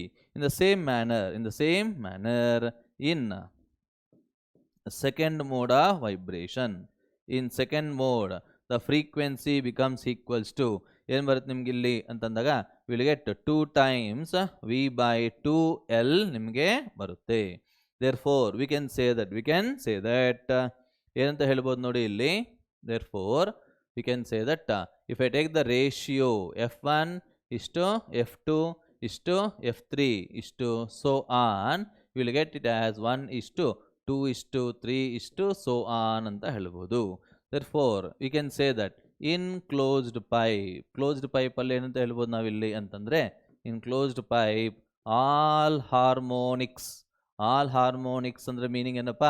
Okay, not only even harmonics, odd harmonics will also present ಅಂತ ಹೇಳ್ತಾರೆ. Are present. Okay, this how we can write. Closed pipe ಅಲ್ಲರಿ ಇದು open pipe. in open pipe we will get all harmonics are harmonics. So how can write the first overtone here? First overtone becomes equals to, we can say 2F1 ಅಂತ ಬರೀಬಹುದು. nothing but 2 into V/2L ಅಂತ ಬರಿತೀವಿ. Overtones ಅಂದರೆ ಗೊತ್ತಾಯ್ತಲ್ವಾ? It is nothing but higher order frequencies. Fundamental ಬಿಟ್ಬಿಟ್ಟು ಇನ್ನೆಲ್ಲ frequency overtones ಅಂತ ಕರ್ಕೊಂಡು ಹೋಗ್ಬೋದು. First overtone. What is the second overtone? We can write here. Second overtone ಹೇಗೆ ಬರಿಬೋದು ನೋಡಿ. ನಥಿಂಗ್ ಬಟ್ 3F1 ಅಂತ ಬರಿತೀವಿ. So 3 into V/2L. like that we can represent what is the overtones. Now later we have to understand about what is the meaning of end correction. ನೀವು ಒಂದ್ಸರಿ ಡಯಾಗ್ರಾಮ್ನ ನಾನು ಹಾಕಿರತಕ್ಕಂಥ diagram ನೀವು ನೀಟಾಗಿ ಅಬ್ಸರ್ವ್ ಮಾಡಿದ್ದೀರಾ ಅಂತಂದಿದ್ರೆ, in case of closed pipe ನಾವು ಮಾತಾಡೋಣ. First of all in case of closed pipe ಏನಾಗತ್ತೆ ನೋಡಿ. ಇಲ್ಲಿ ನಾನು ಆ್ಯಂಟಿನೋಡ್ನ ಆ್ಯಕ್ಚುಯಲ್ ಎಂಡ್ ಆಫ್ ದ ಪೈಪ್ಗಿಂತ ಒಂದು ಸ್ವಲ್ಪ ಮೇಲೆ ಡ್ರಾ ಮಾಡಿರ್ತೀನಿ. ನೋಡಿದ್ದೀರಾ ಇಲ್ಲಿ? this is antinode and this is a node. Observe ಮಾಡಿ. See here, I have drawn the antinode little bit above the open end of the pipe. So this the distance between the actual end of the pipe and the actual formation of antinode. Actual formation of antinode ಗೂ end of the pipe ಮಧ್ಯೆ ಇರತಕ್ಕಂಥ distance ನ ನಾವು ಏನಂತ ಕರಿತೀವಿ ರೀ? End correction ಅಂತ ಕರಿತೀವಿ. ಅದರ ವ್ಯಾಲ್ಯೂ ಏನಪ್ಪ ನಿಮಗೆ ಅಂತಂದಾಗ we can write 0.3 times the diameter of the pipe. What is this capital D here? Capital D ಅಂತಂದ್ರೆ it is nothing but diameter of a pipe ಅಂತ ಹೇಳ್ಬೋದು. R ಅಂತಂದ್ರೆ radius of the pipe ಅಂತ ಹೇಳ್ತಾರೆ. In the same manner in open pipe, ಅರ್ಥ ಮಾಡ್ಕೊಂಡು ಇನ್ನೂ ಸ್ವಲ್ಪ ಹೋಗ್ಬೇಕು ನಿಮಗೆ deep ಅಂತಂದಿದ್ದಾಗ we can say that what is the length of the pipe here. Actually ನಿಮಗೆ we can write if L is the length of the pipe, L plus E becomes equals to lambda by 4 ಅಂತ ಬರೀಬಹುದು. L plus E becomes equals to lambda by 4 ಅಂತ ಹೇಳ್ತೀವಿ. In the same manner we can go with open pipe. Open ಪೈಪಲ್ಲಿ ನಿಮ್ಗೆ ಏನಾಗಿರುತ್ತೆ ನಿಮಗೆ ಇಲ್ಲಿ ಅಂತಂದಾಗ ಎರಡು ಎಂಡ್ಸ್ ನಿಮಗೆ ಓಪನ್ ಆಗಿರೋದ್ರಿಂದ ಆಂಟಿನೋಡ್ಸ್ ಅನ್ನೋದು ನಿಮಗೆ it will be form just above the closed end of the pipe ಅಂತ end of the pipe. See here ಇಲ್ಲಿ ಏನಾಗುತ್ತೆ ನೋಡಿ, ಇಲ್ಲಿ ಎಂಡ್ ಕರೆಕ್ಷನ್ ಅನ್ನೋ ನಿಮಗೆ ಎರಡು ಕಡೆನೂ ಬಂದಿರುತ್ತೆ. If L is a length of the pipe then we can write L plus 2e becomes equals to lambda by 2 ಅಂತ ಹೇಳ್ಬೋದು. L plus 2e becomes equals to lambda by 2. That is how we can write end correction. Now let us solve the few numerical problems ನಾವು ನೋಡೋಣ ಏನಾಗುತ್ತೆ ಅಂತ ಅಂದ್ಬಿಟ್ಟು. So let us see here. The stationary wave produced on a string is represented by the equation ಏನಂತ ಕೊಟ್ಟಿದ್ದಾರೆ ನಿಮಗೆ ಇಲ್ಲಿ y is equals to 5 cos of pi x by 3 sin 40 pi t ಅಂತ ಹೇಳಿದ್ದಾರೆ, where x and y are in centimeter and t in seconds. The distance between the consecutive nodes is ಅಂತ ಹೇಳ್ತಾ ಇದ್ದಾರೆ. Consecutive notes ಅಂತ ಹೇಳ್ತಾರೆ ಅಂದರೆ ಒಂದು ನೋಡ್ಗೂ ಇನ್ನೊಂದು ನೋಡ್ಗೆ ಮಧ್ಯದಲ್ಲಿ ಡಿಸ್ಟೆನ್ಸ್ ಎಷ್ಟಿದೆ ಅಂತ ಕೇಳ್ತಾ ಇದ್ದಾರೆ. So we should no that, ನಮಗೆ ಗೊತ್ತಿದೆ ಏನದು ಅಂತಂದರೆ we know that distance between consecutive notes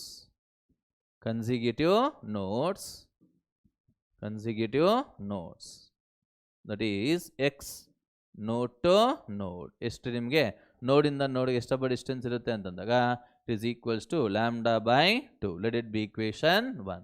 ನೋಡಿ ಇಲ್ಲಿ ನಾವು ನೋಡಿಂದ ನೋಡ್ಗೆ ಡಿಸ್ಟೆನ್ಸ್ನ ಫೈಂಡ್ ಔಟ್ ಮಾಡಬೇಕು ಅಂತಂದರೆ first we should know what is the wave length of the stationary wave. ಅದನ್ನು ಹೇಗೆ ಕ್ಯಾಲ್ಕುಲೇಟ್ ಮಾಡಬಹುದು ಅಂತ ನೋಡೋಣ. ನೋಡಿ what is the given equation ಕೊಟ್ಟಿದ್ದಾರೆ ನಿಮಗೆ. Given equation here 5 cos pi x by 3 into sin of 40 pi t ಅಂತ represent ಮಾಡಿದ್ದಾರೆ. ಸೊ ಇದನ್ನು ನಾವು ಕಂಪೇರ್ ಮಾಡಿಕೊಳ್ಳೋಣ. Whenever we compare with standard equation y equal to a cos kx into sin omega t compare ಮಾಡ್ಕೊಂಡಿದ್ದಾಗ ನಮ್ಗೇನು ಬರುತ್ತೆ ನೋಡಿ ಇಲ್ಲಿ ವಿ ಕ್ಯಾನ್ ಗೆಟ್ ನೋಡಿ see here k becomes equals to pi by 3 ಅಂತ ಹೇಳ್ಬೋದು. k ಅಂದ್ರೆ ಮೀನಿಂಗ್ ಏನಪ್ಪ ಇಲ್ಲಿ 2 pi by lambda ಅಂತ ತಾನೆ ಇಲ್ಲಿ pi by 3. therefore pi cancel ಆದರೆ lambda becomes equals to 6 unit centimetre ಅಲ್ವಾ ಇಲ್ಲಿ 6 ಸೆಂಟಿಮೀಟರ್ ಅಂತ ಹೇಳಿದ್ದಾರೆ. So substitute this lambda in equation 1. therefore we can say that distance between node to node nothing but lambda by 2 nothing but 6 by 2 3 centimeter ಅಂತ ಹೇಳ್ತಾರೆ 3 centimeter. So we can go with option C. Okay, Similarly, let us read the next question. ಏನು ಹೇಳಿದೆ ನೋಡಿ ಇಲ್ಲಿ, the equation y is equal to y is equal to 0.15 sin 5x cos 300t ಅಂತ describes a stationary wave. The wavelength of the stationary wave is ಅಂತ ಹೇಳ್ತಾ ಇದ್ದಾರೆ. So ಇದನ್ನು ಹೇಗೆ ಸಾಲ್ವ್ ಮಾಡ್ಬೋದು ನೋಡಿ, ಇಲ್ಲಿ ಸಿಂಪಲ್ ಆಗಿ ಕ್ವಶನ್ಸ್ ಇರುತ್ತೆ ಯಾವತ್ತೇ ಆಗಲಿ. 0.15 into sine of 5x cos 300t, correct ಅಲ್ವಾ? ಸೊ ಇದನ್ನು ನಾವು ಸ್ಟ್ಯಾಂಡರ್ಡ್ ಈಕ್ವೇಷನ್ ಜೊತೆ ಕಂಪೇರ್ ಮಾಡ್ಕೊಳ್ಳೋಣ. y is equals to a sin kx cos omega t ಅಂತ ಬರೆದಿದ್ದಾಗ ನಿಮಗೆ k ಬಿಕಮ್ಸ್ ಈಕ್ವಲ್ಸ್ ಟು 5 ಅಂತ ಬರುತ್ತೆ, ಒಮೆಗಾ ಬಿಕಮ್ಸ್ ಈಕ್ವಲ್ಸ್ ಟು 300 ಅಂತ ಬರುತ್ತೆ. therefore we can write k becomes equals to 5. k ಅಂದರೆ ಎಷ್ಟಪ್ಪ ಇಲ್ಲಿ ನಿಮಗೆ 2 by lambda is equals to 5. therefore lambda becomes equals to equal to ಏನು ಬರುತ್ತೆ ನೋಡಿ ಇಲ್ಲಿ 2 by 5. ಸೊ ಇದನ್ನು ಸಿಂಪ್ಲಿಫೈ ಮಾಡಬೇಕಾಗಿರುತ್ತೆ. 2 ಇಂಟು ಪೈ ಅಂದರೆ ಎಷ್ಟು, 3.14 ಡಿವೈಡ್ ಬೈ 5. ಸೊ ಸಿಂಪ್ಲಿಫೈ ಮಾಡಿದ್ದಾಗ ಯು ವಿಲ್ ಗೆಟ್ ನಿಯರ್ಲಿ 6.28 ಬರುತ್ತಲ್ವ ಇಲ್ಲಿ, 6.28 divided by 5.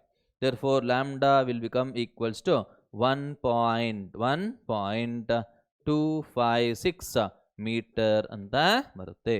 this is the wavelength of the stationary wave. ಇದರಲ್ಲಿ ನಿಮಗೆ ಒಂದು ಕ್ವಶನ್ ಆಲ್ರೆಡಿ ನಾನು ನಿಮಗೆ ಸ್ಕಿಪ್ ಮಾಡಿದ್ದೀನಿ. ವಾಟ್ ಈಸ್ ದಟ್ ಅನ್ನೋದನ್ನ ನೋಡೋಣ. What is that question here? ಅವ್ರ ಕ್ವಶನ್ ಏನಂತ ಕೊಟ್ಟಿದ್ದಾರೆ ಇಲ್ಲಿ ನೋಡಿ ಒಂದ್ಸರಿ ನೀಟಾಗಿ. ಎಸ್, ಕ್ವಶನ್ ನಂಬರ್ ದಿಸ್ ನೋಡಿ. In a stationary wave all particles are, ಎಲ್ಲ ಪಾರ್ಟಿಕಲ್ಸ್ ಹೇಗಿರುತ್ತೆ ಅಂತ ಕೇಳ್ತಾ ಇದ್ದಾರೆ. Okay, all the particles will be at a rest. ಎಲ್ಲ ಪಾರ್ಟಿಕಲ್ಸ್ ನಿಮಗೆ ರೆಸ್ಟಲ್ಲಿ ಇರುತ್ತೆ. At the same time twice in every period of oscillation ಅಂತ ಹೇಳ್ತಾ ಇದ್ದಾರೆ. ಓಕೆನಾ? therefore we can stationary waves ಅಲ್ಲಿ ನಿಮಗೆ ಎಲ್ಲ ಪಾರ್ಟಿಕಲ್ಸ್ ಅನ್ನೋದು ನಿಮಗೆ ಎಷ್ಟಿರುತ್ತೆ ಅಷ್ಟೇ ನಿಮಗೆ ಒಂದು ಕಂಪ್ಲೀಟ್ ಅಲ್ಲಿ ನಿಮಗೆ 2 times ಆಸಿಲೇಟ್ ಮಾಡುತ್ತೆ ಅಂತ ಹೇಳ್ತಾ ಇದ್ದಾರೆ. Okay, so we can go with option A. Okay, like that we can simplify the next question.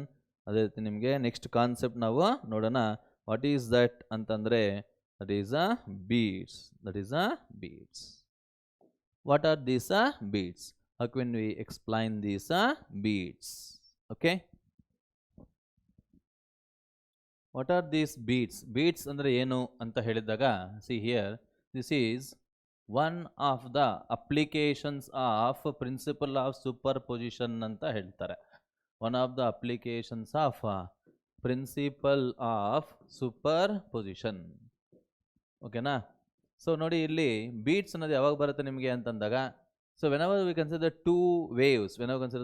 Two sound waves which are travelling in same direction but having slight difference in frequencies ಅಂತ ಹೇಳ್ತಾರೆ. Slight difference in frequencies ನೋಡಿ, ಇಲ್ಲಿ 2 sound waves ನಾವು ತಗೊಂಡಿದ್ದಾಗ which are travelling the same direction having slight different frequencies overlap. ಅವಾಗ ಏನಾಗುತ್ತೆ ಅಂತಂದಾಗ there will be periodic waxing and waning of sound ಅಂತ ಹೇಳ್ತಾರೆ. ವ್ಯಾಕ್ಸಿಂಗ್ ಅಂದರೆ ಮ್ಯಾಕ್ಸಿಮಮ್ ಅಂತ ಹೇಳ್ಬೋದು, ವ್ಯಾನಿಂಗ್ ಅಂತಂದರೆ ಮಿನಿಮಮ್ ಅಂತ ಹೇಳ್ಬೋದು. ಓಕೆ, ಪೀರಿಯಾಡಿಕ್ ಆಗಿ ನಡೆಯುತ್ತದು ಮ್ಯಾಕ್ಸಿಮಮ್ ಮಿನಿಮಮ್ ಆಫ್ ಸೌಂಡ್ ಅನ್ನೋದು, ಅದನ್ನು ಬೀಟ್ಸ್ ಫೆನಾಮಿನಾನ್ ಅಂತ ಹೇಳ್ತಾರೆ. See here, if you want the definition ನೋಡಿ ಹೇಳ್ತಾ ಇದ್ದೀನಿ. the phenomenon of okay periodic waxing ಅಂದ್ರೆ ಮೀನಿಂಗ್ ಏನು, ಮ್ಯಾಕ್ಸಿಮಮ್ ಅಂತ ಅರ್ಥ. Waxing and waning, periodic waxing and waning of sound,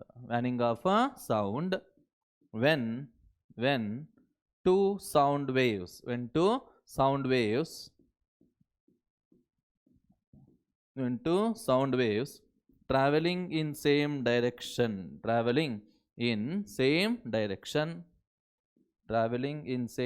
direction okay, having slight different frequencies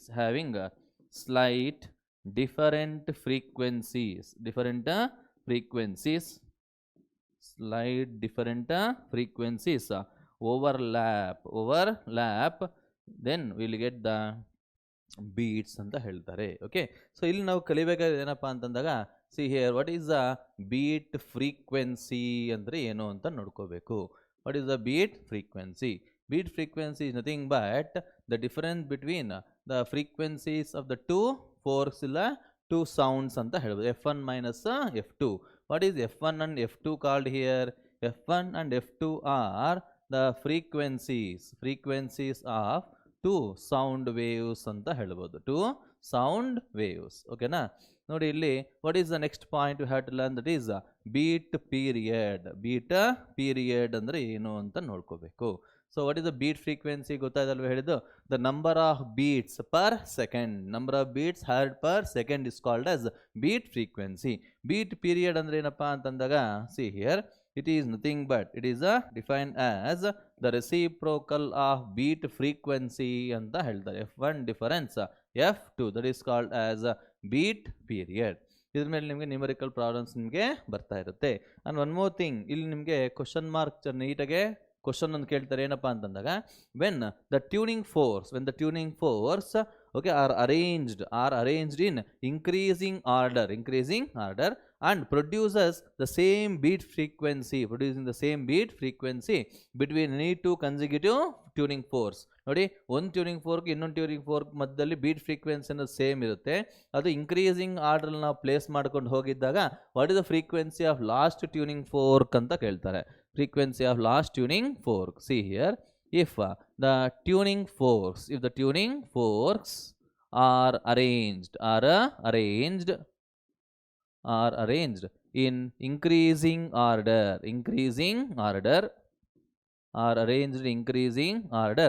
then what is that?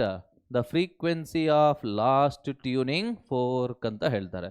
frequency of last tuning fork.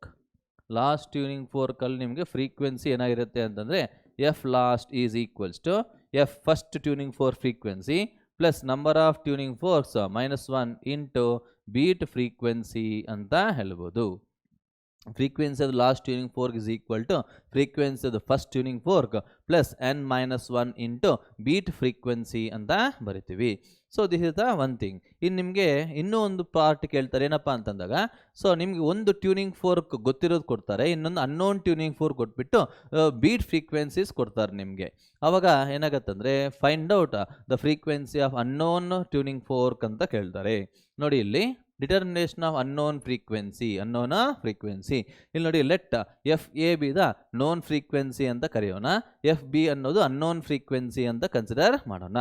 F B is called as initial beat frequency. ಅದನ್ನು ಹೇಗೆ find out ಮಾಡ್ತೀರ ಅಂತಂದರೆ, ಇದು difference between the two tuning forks ಅಂತ ಹೇಳ್ತಾರೆ. For example F1 example ಹೇಳ್ತಾ ಇದ್ದೀನಿ ನೋಡಿ.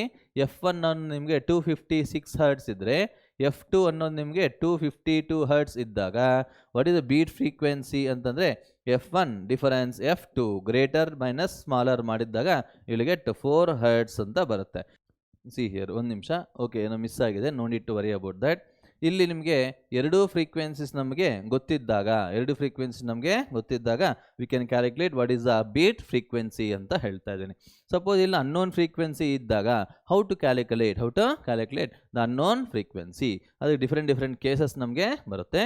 ನೋಡಿ, ಎಫ್ ಬಿ ಡ್ಯಾಶ್ ಅನ್ನೋದಿದಲ್ವ, ಎಫ್ ಬಿ ಡ್ಯಾಶ್ ಅನ್ನೋದು ನಿಮಗೆ beat frequency after waxing or filing ಅಂತ ಹೇಳ್ತಾರೆ. ಅಂದರೆ ವ್ಯಾಕ್ಸಿಂಗ್ ಅದರ ಮೀನಿಂಗ್ ಏನು? For example, you will take some wax and will stick that wax to one of the prongs of the tuning fork ಅಂತ ಹೇಳ್ತಾರೆ. ಆವಾಗ ಅದರ ಫ್ರೀಕ್ವೆನ್ಸಿ ಏನಾಗುತ್ತೆ, ಕಮ್ಮಿ ಆಗುತ್ತೆ. ಇವಾಗ ಅದೇ ಟ್ಯೂನಿಂಗ್ ಫೋರ್ಸ್ ಒನ್ ಫೋರ್ಕ್ನ ನಾವು ಫೈಲ್ ಮಾಡಿದ್ದೀನಿ ಅಂತಂದರೆ ಅದರ ಫ್ರೀಕ್ವೆನ್ಸಿ ನಿಮಗೆ ಇನ್ಕ್ರೀಸ್ ಆಗುತ್ತೆ. ಹಾಗಿದ್ದಾಗ how to calculate the unknown frequency ಅಂತ ಕೇಳ್ತಾರೆ. See here, for that I have given some few important points. ನೋಡಿ ಇಲ್ಲಿ, ಇಫ್ ಬಿ ಅನ್ನೋನ್ ಫ್ರೀಕ್ವೆನ್ಸಿ ಅನ್ನೋದು ನಿಮಗೆ ಲೋಡೆಡ್ ವಿತ್ ವ್ಯಾಕ್ಸ್ ಅವಾಗ ಏನಾಗುತ್ತೆ, ನಿಮಗೆ ಇಟ್ಸ್ ಫ್ರೀಕ್ವೆನ್ಸಿ ಅನ್ನೋದು ನಿಮಗೆ ಡಿಕ್ರೀಸ್ ಆಗುತ್ತೆ.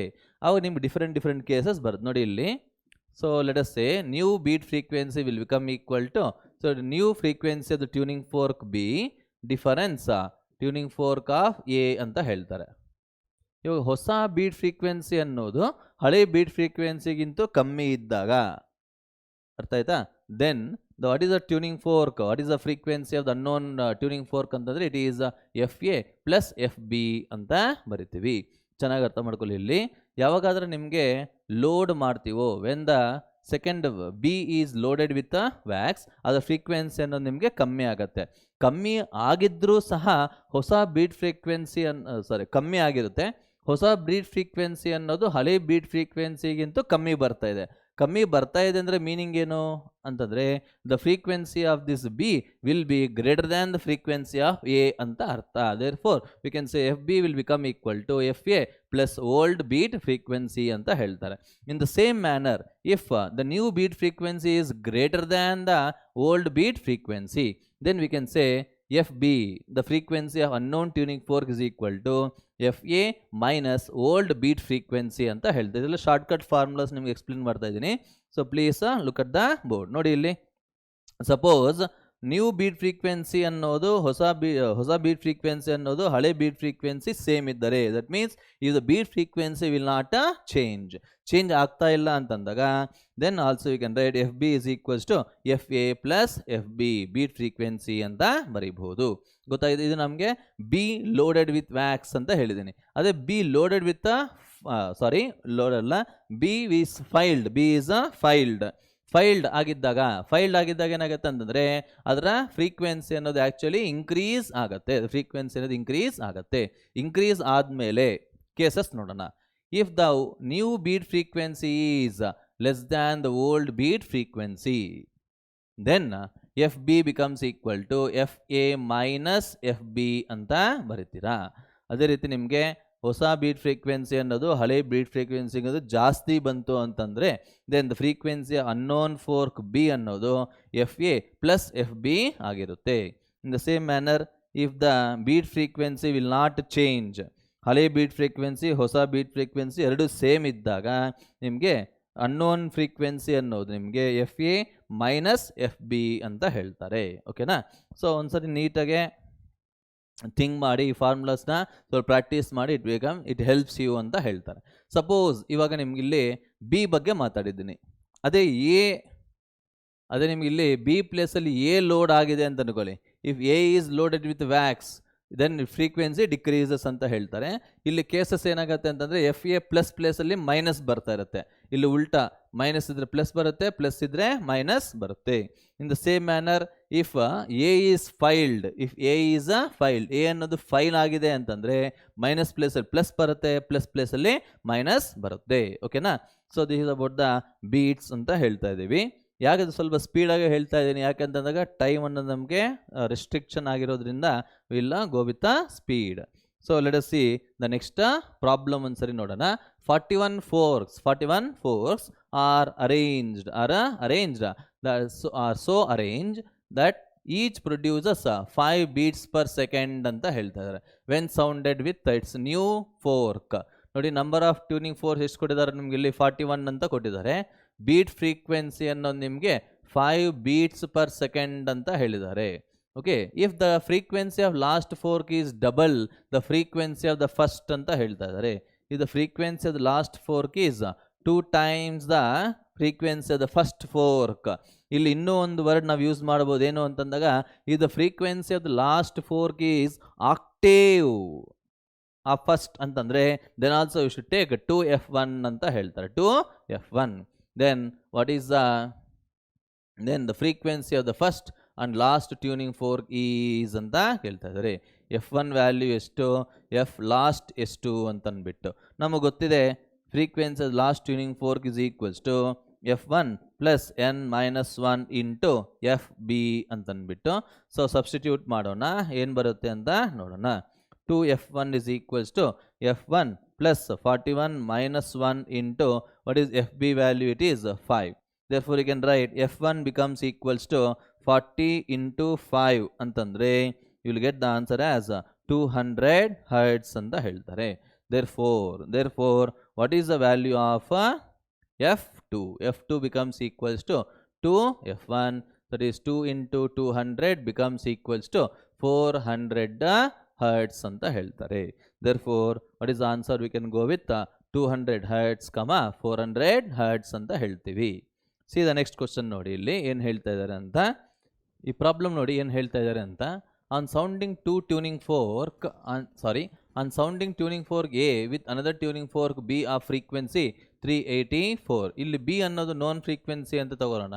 384 ಹರ್ಟ್ಸ್ ಅಂತ ಅಂದ್ಬಿಟ್ಟು 6 beats are produced ಅಂತ ಹೇಳ್ತಾ ಇದ್ದಾರೆ. Beat frequency is given as 6 beats per second ಅಂತ ಹೇಳ್ತಾ ಇದ್ದಾರೆ. ನೋಡಿ ಇಲ್ಲಿ after loading the prongs of A when A is loaded, ಇಲ್ಲಿ A ಅನ್ನೋದು ಅನ್ನೋನ್ ಫ್ರೀಕ್ವೆನ್ಸಿ ಅಂತ ಚೆನ್ನಾಗಿ ಬಿಟ್ಕೊಳ್ಳಿ. When A is loaded with the wax and then sounding it again with B, 4 beats are produced ಅಂತ ಹೇಳ್ತಾ ಇದ್ದಾರೆ. ಅಂದರೆ ಹೊಸ ಬೀಟ್ ಫ್ರೀಕ್ವೆನ್ಸಿ ಎಷ್ಟಿದೆ ನಿಮಗೆ? 4 beats per second ಅಂತ ಹೇಳಿದ್ದಾರೆ.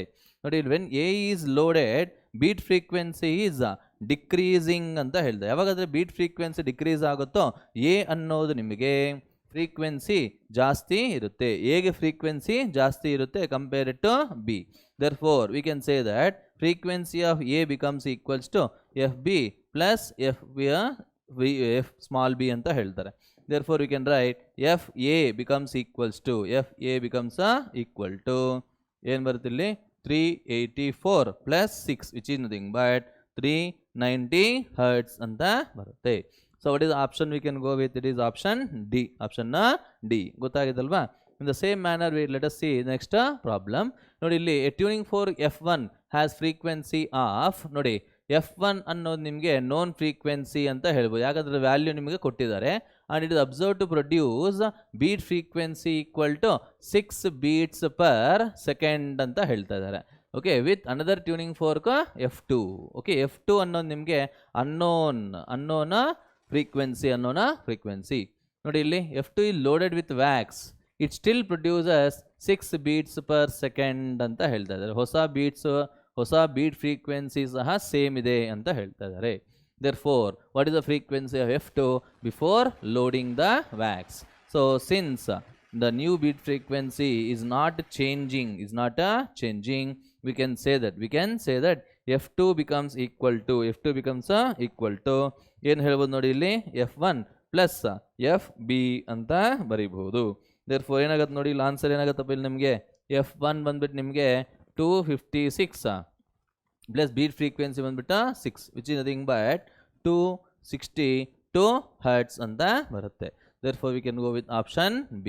ಯಾವಾಗ ಬೀಟ್ ಫ್ರೀಕ್ವೆನ್ಸಿ ಚೇಂಜ್ ಆಗಲ್ವೋ ಆವಾಗ ಅನ್ನೋನ್ ಫ್ರೀಕ್ವೆನ್ಸಿ ಅನ್ನೋದು known frequency plus beat frequency ಅಂತ ನಾನು ನಿಮ್ಗೆ ಆಲ್ರೆಡಿ ಎಕ್ಸ್ಪ್ಲೈನ್ ಮಾಡಿದ್ದೀನಿ.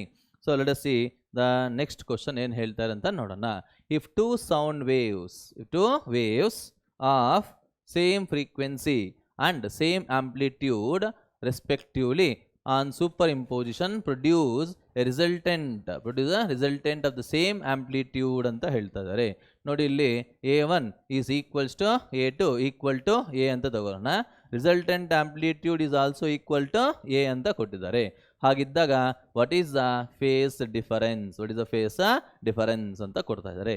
ಸೊ ನಮಗೆ ಗೊತ್ತಿದೆ ರಿಲೇಷನ್ ಆಲ್ರೆಡಿ ಸೂಪರ್ಪೊಸಿಷನ್ ಪ್ರಿನ್ಸಿಪಲ್ ಪ್ರಕಾರ AR is equals to A1 square plus A2 square plus 2A1A2 cos phi ಅಂತಂದ್ಬಿಟ್ಟು ಸಿಂಪ್ಲಿಫೈ ಮಾಡಿ ಇಲ್ಲಿ ಏನು ಬರುತ್ತೆ ಅಂತಂದ್ಬಿಟ್ಟು squaring on both sides will get A square is equals to A square plus A square plus 2A square into cos phi ಅಂತ ಬರುತ್ತೆ. Therefore if you simplify this value, cos phi is equals to minus 1/2 ಅಂತ ಬರುತ್ತೆ. Phi becomes equals to 120 degrees. Phi becomes equal to 120 degrees. So phase difference 120 ಅಂತಂದಾಗ we can go with 2 pi by 3 radians ಅಂತ ಹೇಳ್ಬೋದು. ಓಕೆನಾ? let us see the next numerical problem. ಏನು ಹೇಳ್ತಾ ಇದೆ ನೋಡಿ. The superposition takes place between two waves of frequency F and amplitude A. The total intensity is directly proportional to ಅಂತ ಹೇಳ್ತಾ ಇದ್ದಾರೆ. Superposition takes place between two waves of frequency F and amplitude A ಅಂತಂದ್ರೆ A1 is equals to A2 equal to A. Same amplitude ಅಂತ ಹೇಳಿದ್ದಾರೆ. Therefore what is the total intensity? So see here ಏನು ಬರುತ್ತೆ ಇಲ್ಲಿ ಅಂತ ಒಂದ್ಸರಿ ಯೋಚನೆ ಮಾಡಿ. we can say that intensity is directly proportional to ಏನ್ರಿ ಆಗತ್ತೆ ನಮ್ಗೆ ಇಲ್ಲಿ intensity is directly proportional to, see here, intensity is directly proportional to superimpose ಅಂದರೆ ಮ್ಯಾಕ್ಸಿಮಮ್ ಅಂತ ಹೇಳ್ಬೋದು. a1 + a2 ಹೋಲ್ ಸ್ಕ್ವೇರ್ ಅಂತಂದರೆ 2a ಹೋಲ್ ಸ್ಕ್ವೇರ್ ಅಂತ ಬರೀಬಹುದು. It is equals to 4a square ಅಂತ ಬರುತ್ತೆ. therefore we can go with option D. Option D. Okay, see the next problem ಏನು ಹೇಳ್ತಾ ಇದೆ ಅಂತಂದ್ಬಿಟ್ಟು, there is destructive interference between two waves of wavelength lambda coming from two different paths at a point. ಯಾವುದೋ ಒಂದು particular point ಹತ್ರ destructive interference ಇದೆ ಅಂತ ಹೇಳ್ತಾ ಇದ್ದಾರೆ. ಡಿಸ್ಟ್ರಕ್ಟಿವ್ ಇಂಟರ್ಫರೆನ್ಸ್ ಅಂದರೆ ಮೀನಿಂಗ್ ಏನು ಅಂತಂದರೆ ಮಿನಿಮಮ್ ಇಂಟೆನ್ಸಿಟಿ ಇದೆ ಅಂತ ಹೇಳ್ತಾರೆ. To get maximum sound constructive interference at that point. Okay, ಆ ಒಂದು ಪರ್ಟಿಕ್ಯುಲರ್ ಪಾಯಿಂಟ್ ಹತ್ರ ನಮಗೆ ಮ್ಯಾಕ್ಸಿಮಮ್ ಬೇಕು, ಕನ್ಸ್ಟ್ರಕ್ಟಿವ್ ಇಂಟರ್ಫರೆನ್ಸ್ ನಡಿಬೇಕು ಅಂತಂದರೆ the path of one wave is to be increased by ಅಂತ ಹೇಳ್ತಾ ಇದ್ದಾರೆ. Path of one wave is increased by which value ಅಂತ ಕ್ವಶನ್ ಕೇಳ್ತಾ ಇದ್ದಾರೆ. ಸೊ ನೋಡಿ, ಇಲ್ಲಿ ನಮಗೆ ಗೊತ್ತಿದೆ for destructive interference what is the condition ನೀವು ಸೆಕೆಂಡ್ PUC ಅಲ್ಲಿ ಓದಿರ್ತೀರಾ. Path difference will become equals to 2n - 1 into lambda by 2 ಅಂತ ಹೇಳ್ಬೋದು. That means 2n into lambda by 2 minus lambda by 2 ಅಂತ ಹೇಳ್ತಾರೆ. therefore ಫಾರ್ ಕನ್ಸ್ಟ್ರಕ್ಟಿವ್ ಏನ್ರಿ ಆಗತ್ತೆ ನಮಗಿಲ್ಲಿ, for constructive interference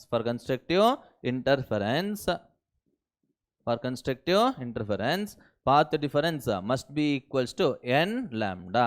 so check ಮಾಡಿ ಇಲ್ಲಿ ಏನು ಬರುತ್ತೆ ಅಂತ ಅಂದ್ಬಿಟ್ಟು ನೋಡಿ ಇಲ್ಲಿ. So this is the case. ನೋಡಿ, ಇಲ್ಲಿ ಡಿಸ್ಟ್ರಕ್ಟಿವ್ ಇಂಟರ್ಫರೆನ್ಸ್ ನಡೀತಾ ಇದೆ. ಆ್ಯಕ್ಚುಲಿ ಅದರ ಪಾತ್ನ ಎಷ್ಟು ಇನ್ಕ್ರೀಸ್ ಮಾಡಿದ್ರೆ ನಿಮ್ಗೆ ಕನ್ಸ್ಟ್ರಕ್ಟಿವ್ ಇಂಟರ್ಫರೆನ್ಸ್ ಬರುತ್ತೆ ಒಂದ್ಸರಿ ಚೆಕ್ ಮಾಡಿ ಇಲ್ಲಿ. For this delta X for destructive interference, if I add see delta X is equals to 2n into lambda by 2 minus lambda by 2 plus lambda by 2 ನಾನು ಮಾಡಿದ್ದೀನಿ ಅಂತಂದರೆ ಅವಾಗ ಏನಾದ್ರು ಬರುತ್ತೆ, it is equals to n lambda. Then it becomes maximum or it becomes constructive interference ಅಂತಂದರೆ we have to increase the path of one wave by lambda by 2, half of the wavelength ಅಂತ ಕರಿಬಹುದು. that is we can go with option B. Option B. ಅರ್ಥ ಆಗ್ತದಲ್ವಾ ಏನು ಹೇಳ್ತಾ ಇದೀವಿ ಅಂತ ಅಂದ್ಬಿಟ್ಟು. now similarly let us see the next concept, that is Doppler effect ಅಂತ ಹೇಳ್ದ. ಡಾಪ್ಲರ್ ಎಫೆಕ್ಟ್ ಏನು ಡಾಪ್ಲರ್ ಎಫೆಕ್ಟ್ ಅಂತಂದಾಗ, see here it is a apparent change in the frequency, apparent change in the frequency of the sound heard, by the observer due to relative motion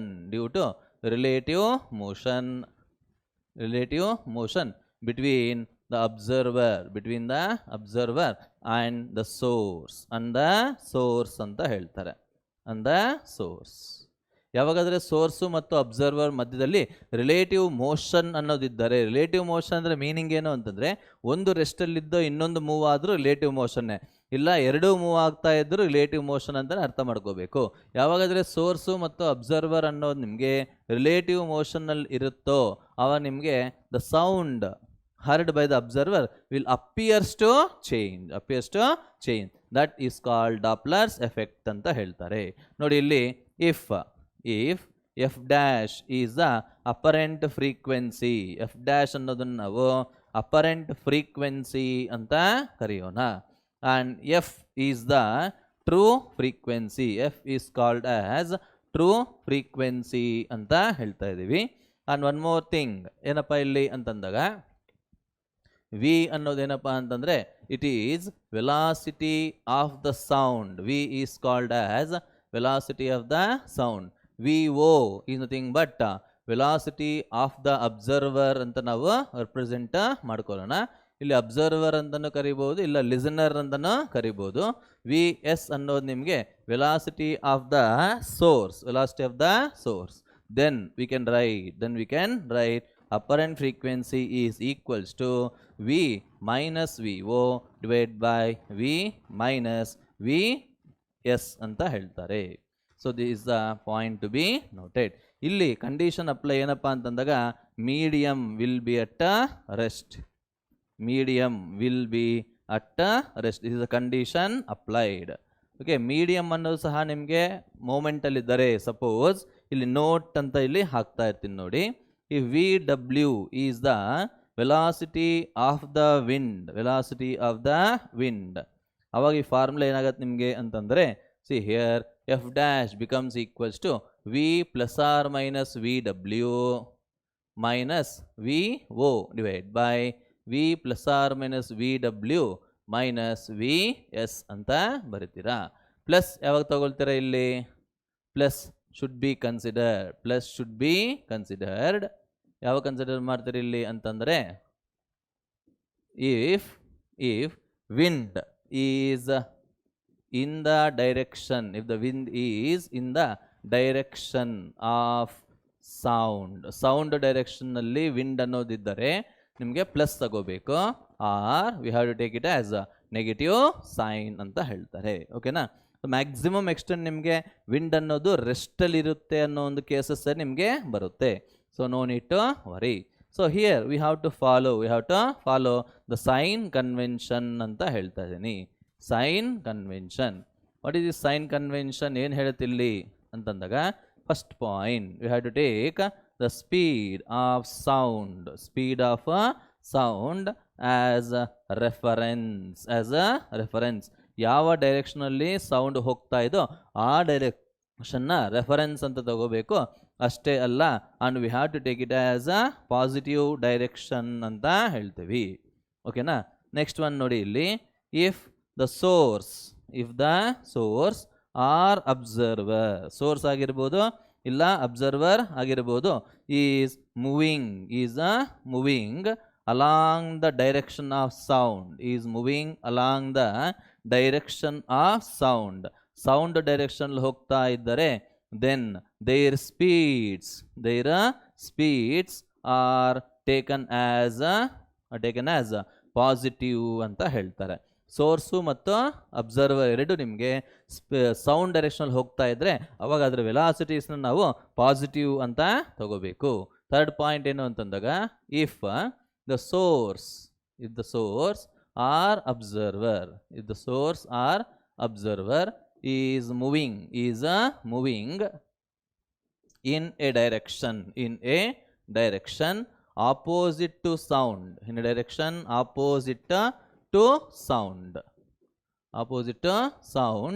then their speeds are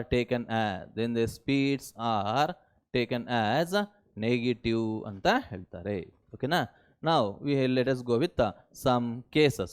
ಕೆಲವು cases ನಾನು with diagram I will explain to you. ನೋಡಿ, first one, case 1 ನಾನು ಹೇಳ್ತಾ ಇದ್ದೀನಿ.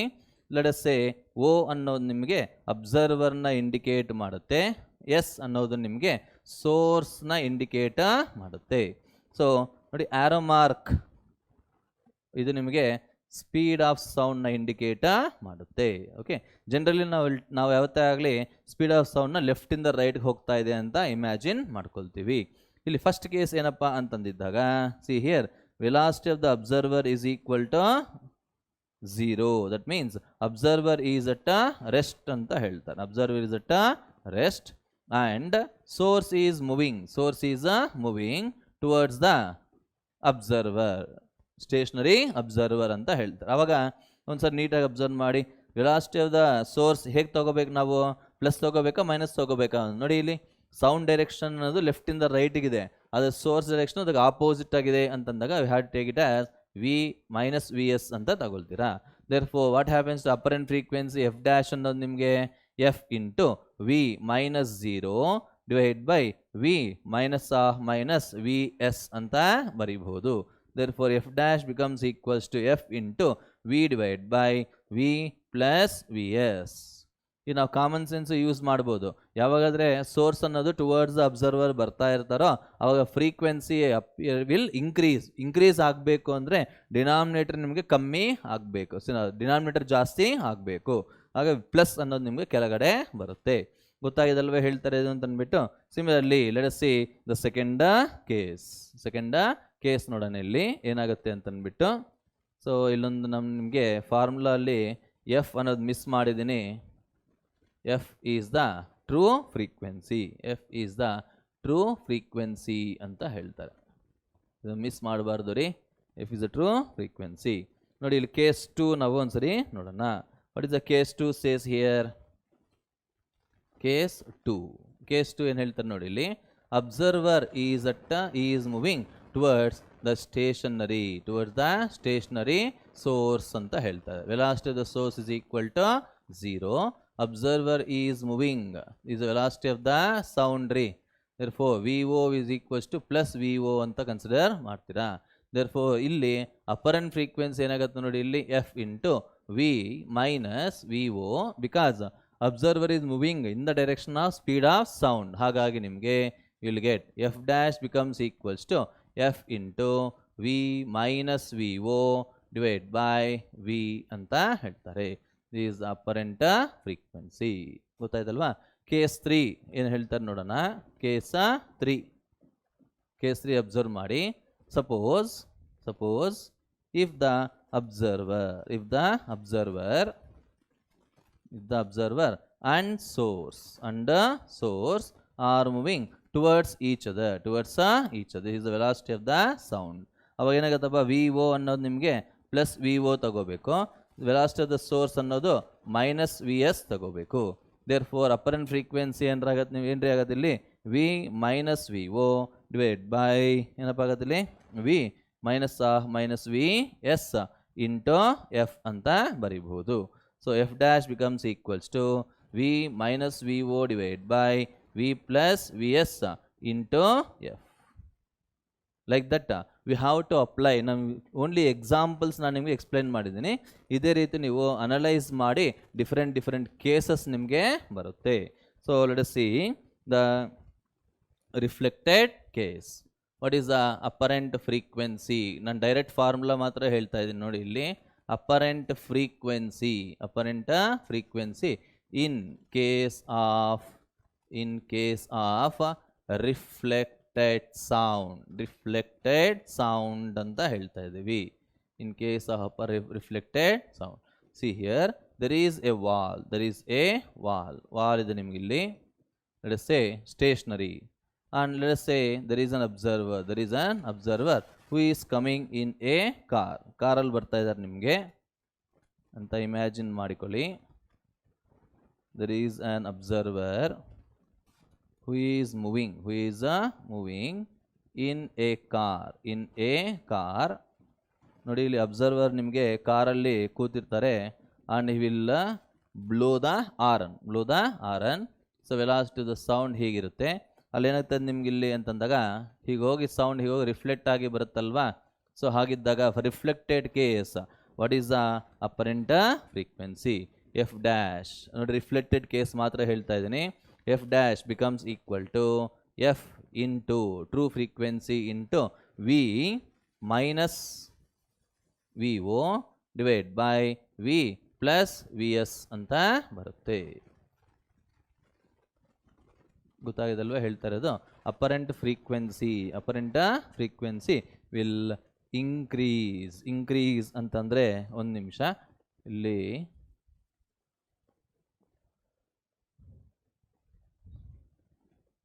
V F into V plus V O divide by V minus V S ಅಂತ ಹೇಳ್ತಾರೆ. This is apparent frequency. Reflected case ನೋಡಿ, horn ಹೀಗೆ ಹೋಗ್ತಾ ಇದ್ದಾರೆ. Velocity of the observer is like this and reflected sound is coming in opposite direction. ಅಂದರೆ apparent frequency increase ಆಗಬೇಕು ಅಂತಂದರೆ numerator ಜಾಸ್ತಿ ಇರಬೇಕು, ಡಿನಾಮಿನೇಟರ್ ಕಮ್ಮಿ ಇರಬೇಕು. So logically you can answer that. ನಿಮಗೆ F dash is equals to F into V plus V O divide by V minus V S ಅಂತ ಬರುತ್ತೆ. ಓಕೆನಾ? So that is the point to be noted. Now let us solve few problems based on this Doppler's effect. ನೋಡಿಲಿ, a source of sound of frequency 90 vibrations per second ಅಂತ ಹೇಳ್ತಾ ಇದ್ದಾರೆ.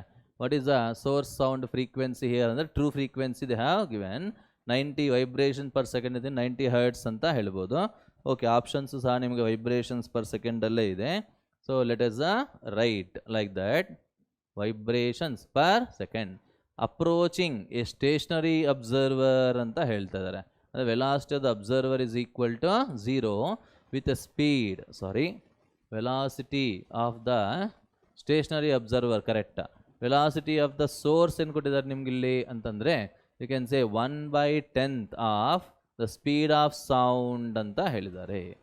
Okay, therefore what will be the frequency heard by the observer? ನೋಡಿ ಇಲ್ಲಿ observer is at rest, velocity of the observer is 0 ಅಂತ ಹೇಳ್ತಾರೆ. ನೋಡಿ ಇಲ್ಲಿ velocity of the source is moving towards the stationary observer. So direction of sound ಯಾವತ್ತೇ ಆಗಲಿ ಎಲ್ಲಿಂದ ಎಲ್ಲಿಗಿರುತ್ತೆ ನಿಮಗೆ, there will be direction of the sound will be always from source to observer ಅಲ್ವಾ. ಹಾಗಾಗಿ we can say that Vs is equal to ಏನು ಬರುತ್ತೆ ನಿಮ್ಗೆ ಇಲ್ಲಿ plus ತಾನೇ ಇಲ್ಲಿ V/10 ಅಂತ ಬರುತ್ತೆ. Therefore apparent frequency f dash becomes equals to f into V minus VO divided by V minus Vs ಅಂತ ಬರುತ್ತೆ. So f dash becomes equals to 90 into what is V value ಎಷ್ಟು ಕೊಟ್ಟಿದ್ದಾರೆ ನಮ್ಗೆ ಇಲ್ಲಿ, don't know, let it be V only, V minus V/10 ಅಂತ ತಗೋಬಹುದು. So simplify ಮಾಡಿದಾಗ 10 minus 1 ಅಂತಂದರೆ we'll get the answer as 90 into 10/9, 9 1 9 10, you'll get the answer as 100 vibrations per second ಅಂತ ಹೇಳ್ತಾರೆ. 100 vibrations per second. ಗೊತ್ತಾಯ್ತಲ್ವಾ? So what is the option we can go with? Option C. See the next problem ಇಲ್ಲಿ ಏನು ಹೇಳ್ತದೆ ಅಂತ ನೋಡಿ ಇಲ್ಲಿ. Please read the question. The source of sound is moving with velocity 50 meter per second.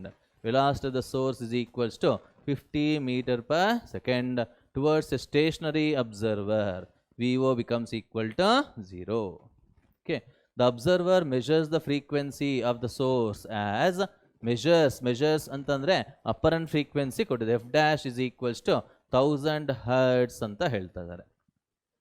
What will be the apparent frequency of the source when it is moving away from the observer after crossing him? The velocity of the sound is equals to 350 meter per second. ಗೊತ್ತಾಗ್ತದಲ್ವಾ? ಹೇಗೆ ಮಾಡಬೇಕು ಇದನ್ನ ನೋಡಿ ಇಲ್ಲಿ. Case 1 case 2 ಅಂತ split ಮಾಡ್ಕೊಳ್ಳೋಣ.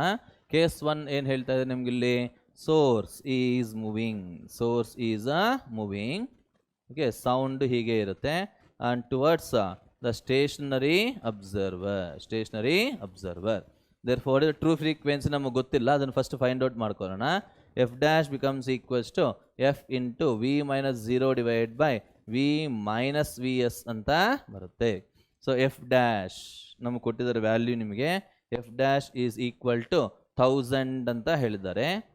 1000 which is equals to f into what is the v value? It is 350 divided by 350 minus what is the value of this source here? It is 50 alva. So if you do this, how much you will get here? f becomes equals to 1000 okay into 300 divided by 350 ಅಂತ ಬರುತ್ತೆ. So 0 cancel ಮಾಡೋಣ.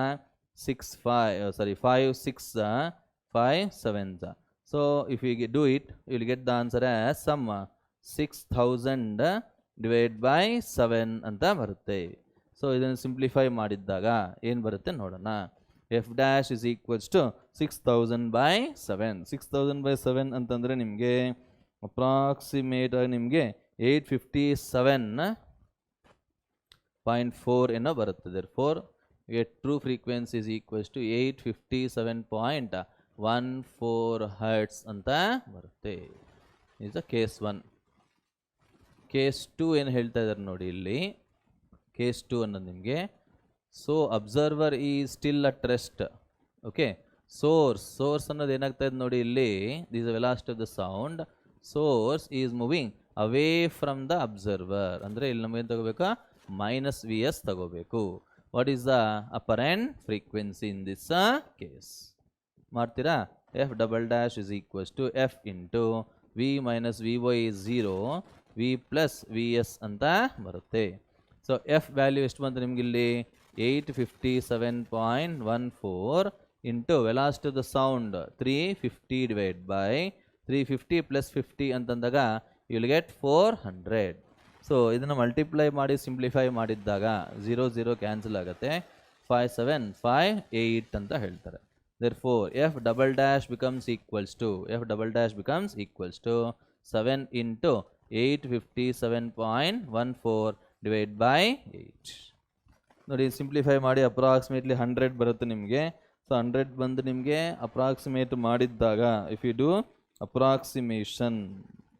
Approximation how much you will get it, ಎಷ್ಟು ಬರ್ಬೋದು ರೀ ನಮಗಿಲ್ಲಿ ಅಂತಂದಿದ್ದಾಗ we can go with 8 1.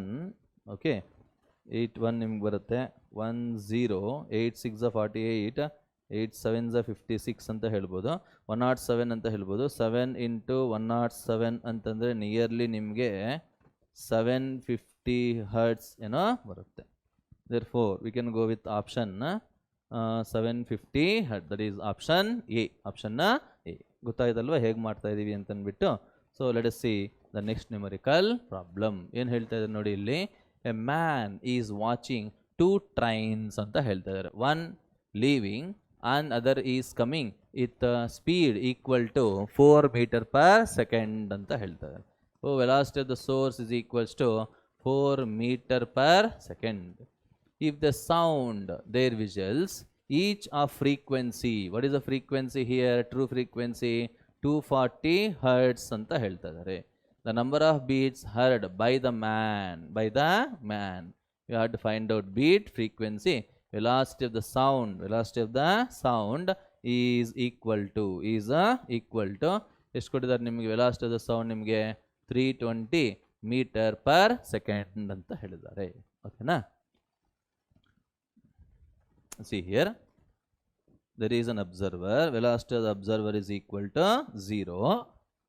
ನೋಡಿ ಇಲ್ಲಿ ಫಸ್ಟ್ ಟ್ರೈನ್ ಏನಾಗ್ತದೆ? It is moving towards the observer. So velocity of the source sound ಹೀಗೆ ಇರುತ್ತೆ. We should take it as plus 4 meter per second ಅಂತ ಹೇಳ್ತಾ ಇದ್ದಾರೆ. ಸೊ in first case while coming ಅಲ್ಲ, ಫಾರ್ ಕಮಿಂಗ್ ಟ್ರೈನ್ ಅಂತ ಹೇಳೋಣ. For coming train apparent frequency becomes equals to f into v minus 0 divided by v minus vs. So what is the f value? F value is equals to 240 anta kottidare. What is sound here? 320 divided by 320 minus 4. It becomes equals to ಏನು ಬರುತ್ತೆ ನೋಡಿ ಇಲ್ಲಿ 240 into 320 ಹಾಗೆ ಇರಲಿ, let it B. ಇಲ್ಲಿ ನಿಮಗೆ 316 ಅಂತ ಬರ್ತಾ ಇದೆ. Let it be equation 1. ಓಕೆನಾ? So this the first case. Second case ಏನು ಹೇಳ್ತಾ ಇದ್ದಾರೆ ನಮಗಿಲ್ಲಿ ಅಂತಂದಿದ್ದಾಗ ವಿ ಕ್ಯಾನ್ ಗೋ ವಿತ್ ಇಲ್ಲೇ ಡಯಾಗ್ರಾಮ್ ಹಾಕ್ತೀನಿ ನೋಡಿ. Second train is leaving. Sound ಯಾವಾಗಲೂ ಹೀಗೆ ಇರುತ್ತೆ, ಸೋರ್ಸಿಂದ ಅಬ್ಸರ್ವರ್ಗೆ. ಅದನ್ನು ವೆಲಾಸಿಟಿ ಅಂತಂದರೆ ಇಲ್ಲಿ should take it as -4 meter per second ಅಂತ ಹೇಳ್ತಾರೆ. ಓಕೆನಾ? therefore we can say that ಏನು ಬರುತ್ತೆ ನೋಡಿ ಇಲ್ಲಿ,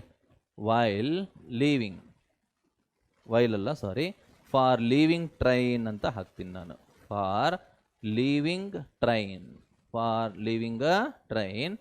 So f double dash becomes equals to f into v minus 0 divided by v plus vs ಅಂತ ಬರುತ್ತೆ. What is f value they have given? True frequency ಎಷ್ಟು ಕೊಟ್ಟಿದ್ದಾರೆ ನಮಗಿಲ್ಲಿ? 240 ಅಂತ ಕೊಟ್ಟಿದ್ದಾರೆ. 240 into what is the v value they have given? v is equals to 320 ಅಂತ ಕೊಟ್ಟಿದ್ದಾರಾ? 320 divided by 320 plus 4 ಅಂತ ಬರುತ್ತೆ, which is nothing but 240 into 320 divided by 324. ಕರೆಕ್ಟಾ? So ನೋಡಿ ಇಲ್ಲಿ ಯಾವ್ದು ಜಾಸ್ತಿ ಇದೆ ಅಂತ ಅಬ್ಸರ್ವ್ ಮಾಡಿ ಇಲ್ಲಿ. ಸಾರಿ, f dash is greater than f double dash. Correct ಅಲ್ವಾ? therefore beat frequency ಏನಾಗುತ್ತೆ? ಗ್ರೇಟರ್ ಮೈನಸ್ ಸ್ಮಾಲರ್ ಅಲ್ವಾ. therefore f dash minus f double dash ನಾವು ಮಾಡಿದ್ದಾಗ we can take 240 into 320 ನಾವು ಕಾಮನ್ ತೆಗೆದ್ರೆ we'll get 1 by 316 minus 1 by 324 ಅಂತ ಬರುತ್ತೆ. ಅಷ್ಟೇನಾ? 1 by 316 minus 1 by 324. take the LCM here. LCM ತಗೊಂಡು simplify ಮಾಡಿದ್ದಾಗ 240 into 320 ಇಲ್ಲೇನು ಬರುತ್ತೆ ನೋಡಿ, ಇಲ್ಲಿ 324 minus 316 divide by 316 into 324. So if you do simplification, simplify ಮಾಡಿ ತುಂಬ ಈಸಿಯಾಗೇ ಇರುತ್ತೆ. You get beat frequency as 6 beats per second ಅಂತ ಬರುತ್ತೆ. ಸಿಂಪ್ಲಿಫೈ ಮಾಡಿ 8 ಇಂದ ಈಸಿಯಾಗಿ ಕ್ಯಾನ್ಸಲ್ ಆಗುತ್ತೆ. You can do simplification, you get 6 beats per second ಅಂತ ಬರುತ್ತೆ. So we can go with option A. ಆಪ್ಷನ್ನ ಎ. ಗೊತ್ತಾಗಿದಲ್ವಾ ಹೇಗೆ ಮಾಡಿದ್ದೀವಿ ಅಂತಂದ್ಬಿಟ್ಟು. So these are some important repeated models. ತುಂಬ ಸಿಂಪಲ್ ಆಗಿರೋ ಕ್ವಶನ್ಸ್ ಕೇಳ್ತಾರೆ.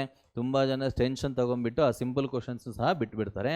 ಸೊ ನನ್ನ suggestion don't leave simple problem, basic problems. ಓಕೆನಾ? So these are the things which we have to learn under the chapter waves. ನಿಮಗೆಲ್ಲ ಅರ್ಥ ಆಗಿದೆ ಅಂತ ನಾನು ಹೋಪ್ ಮಾಡ್ತಾ ಇದ್ದೀನಿ. ಸೊ ನಮಗೆ will continue with next chapter in next video. Okay, until then keep learning. Thank you.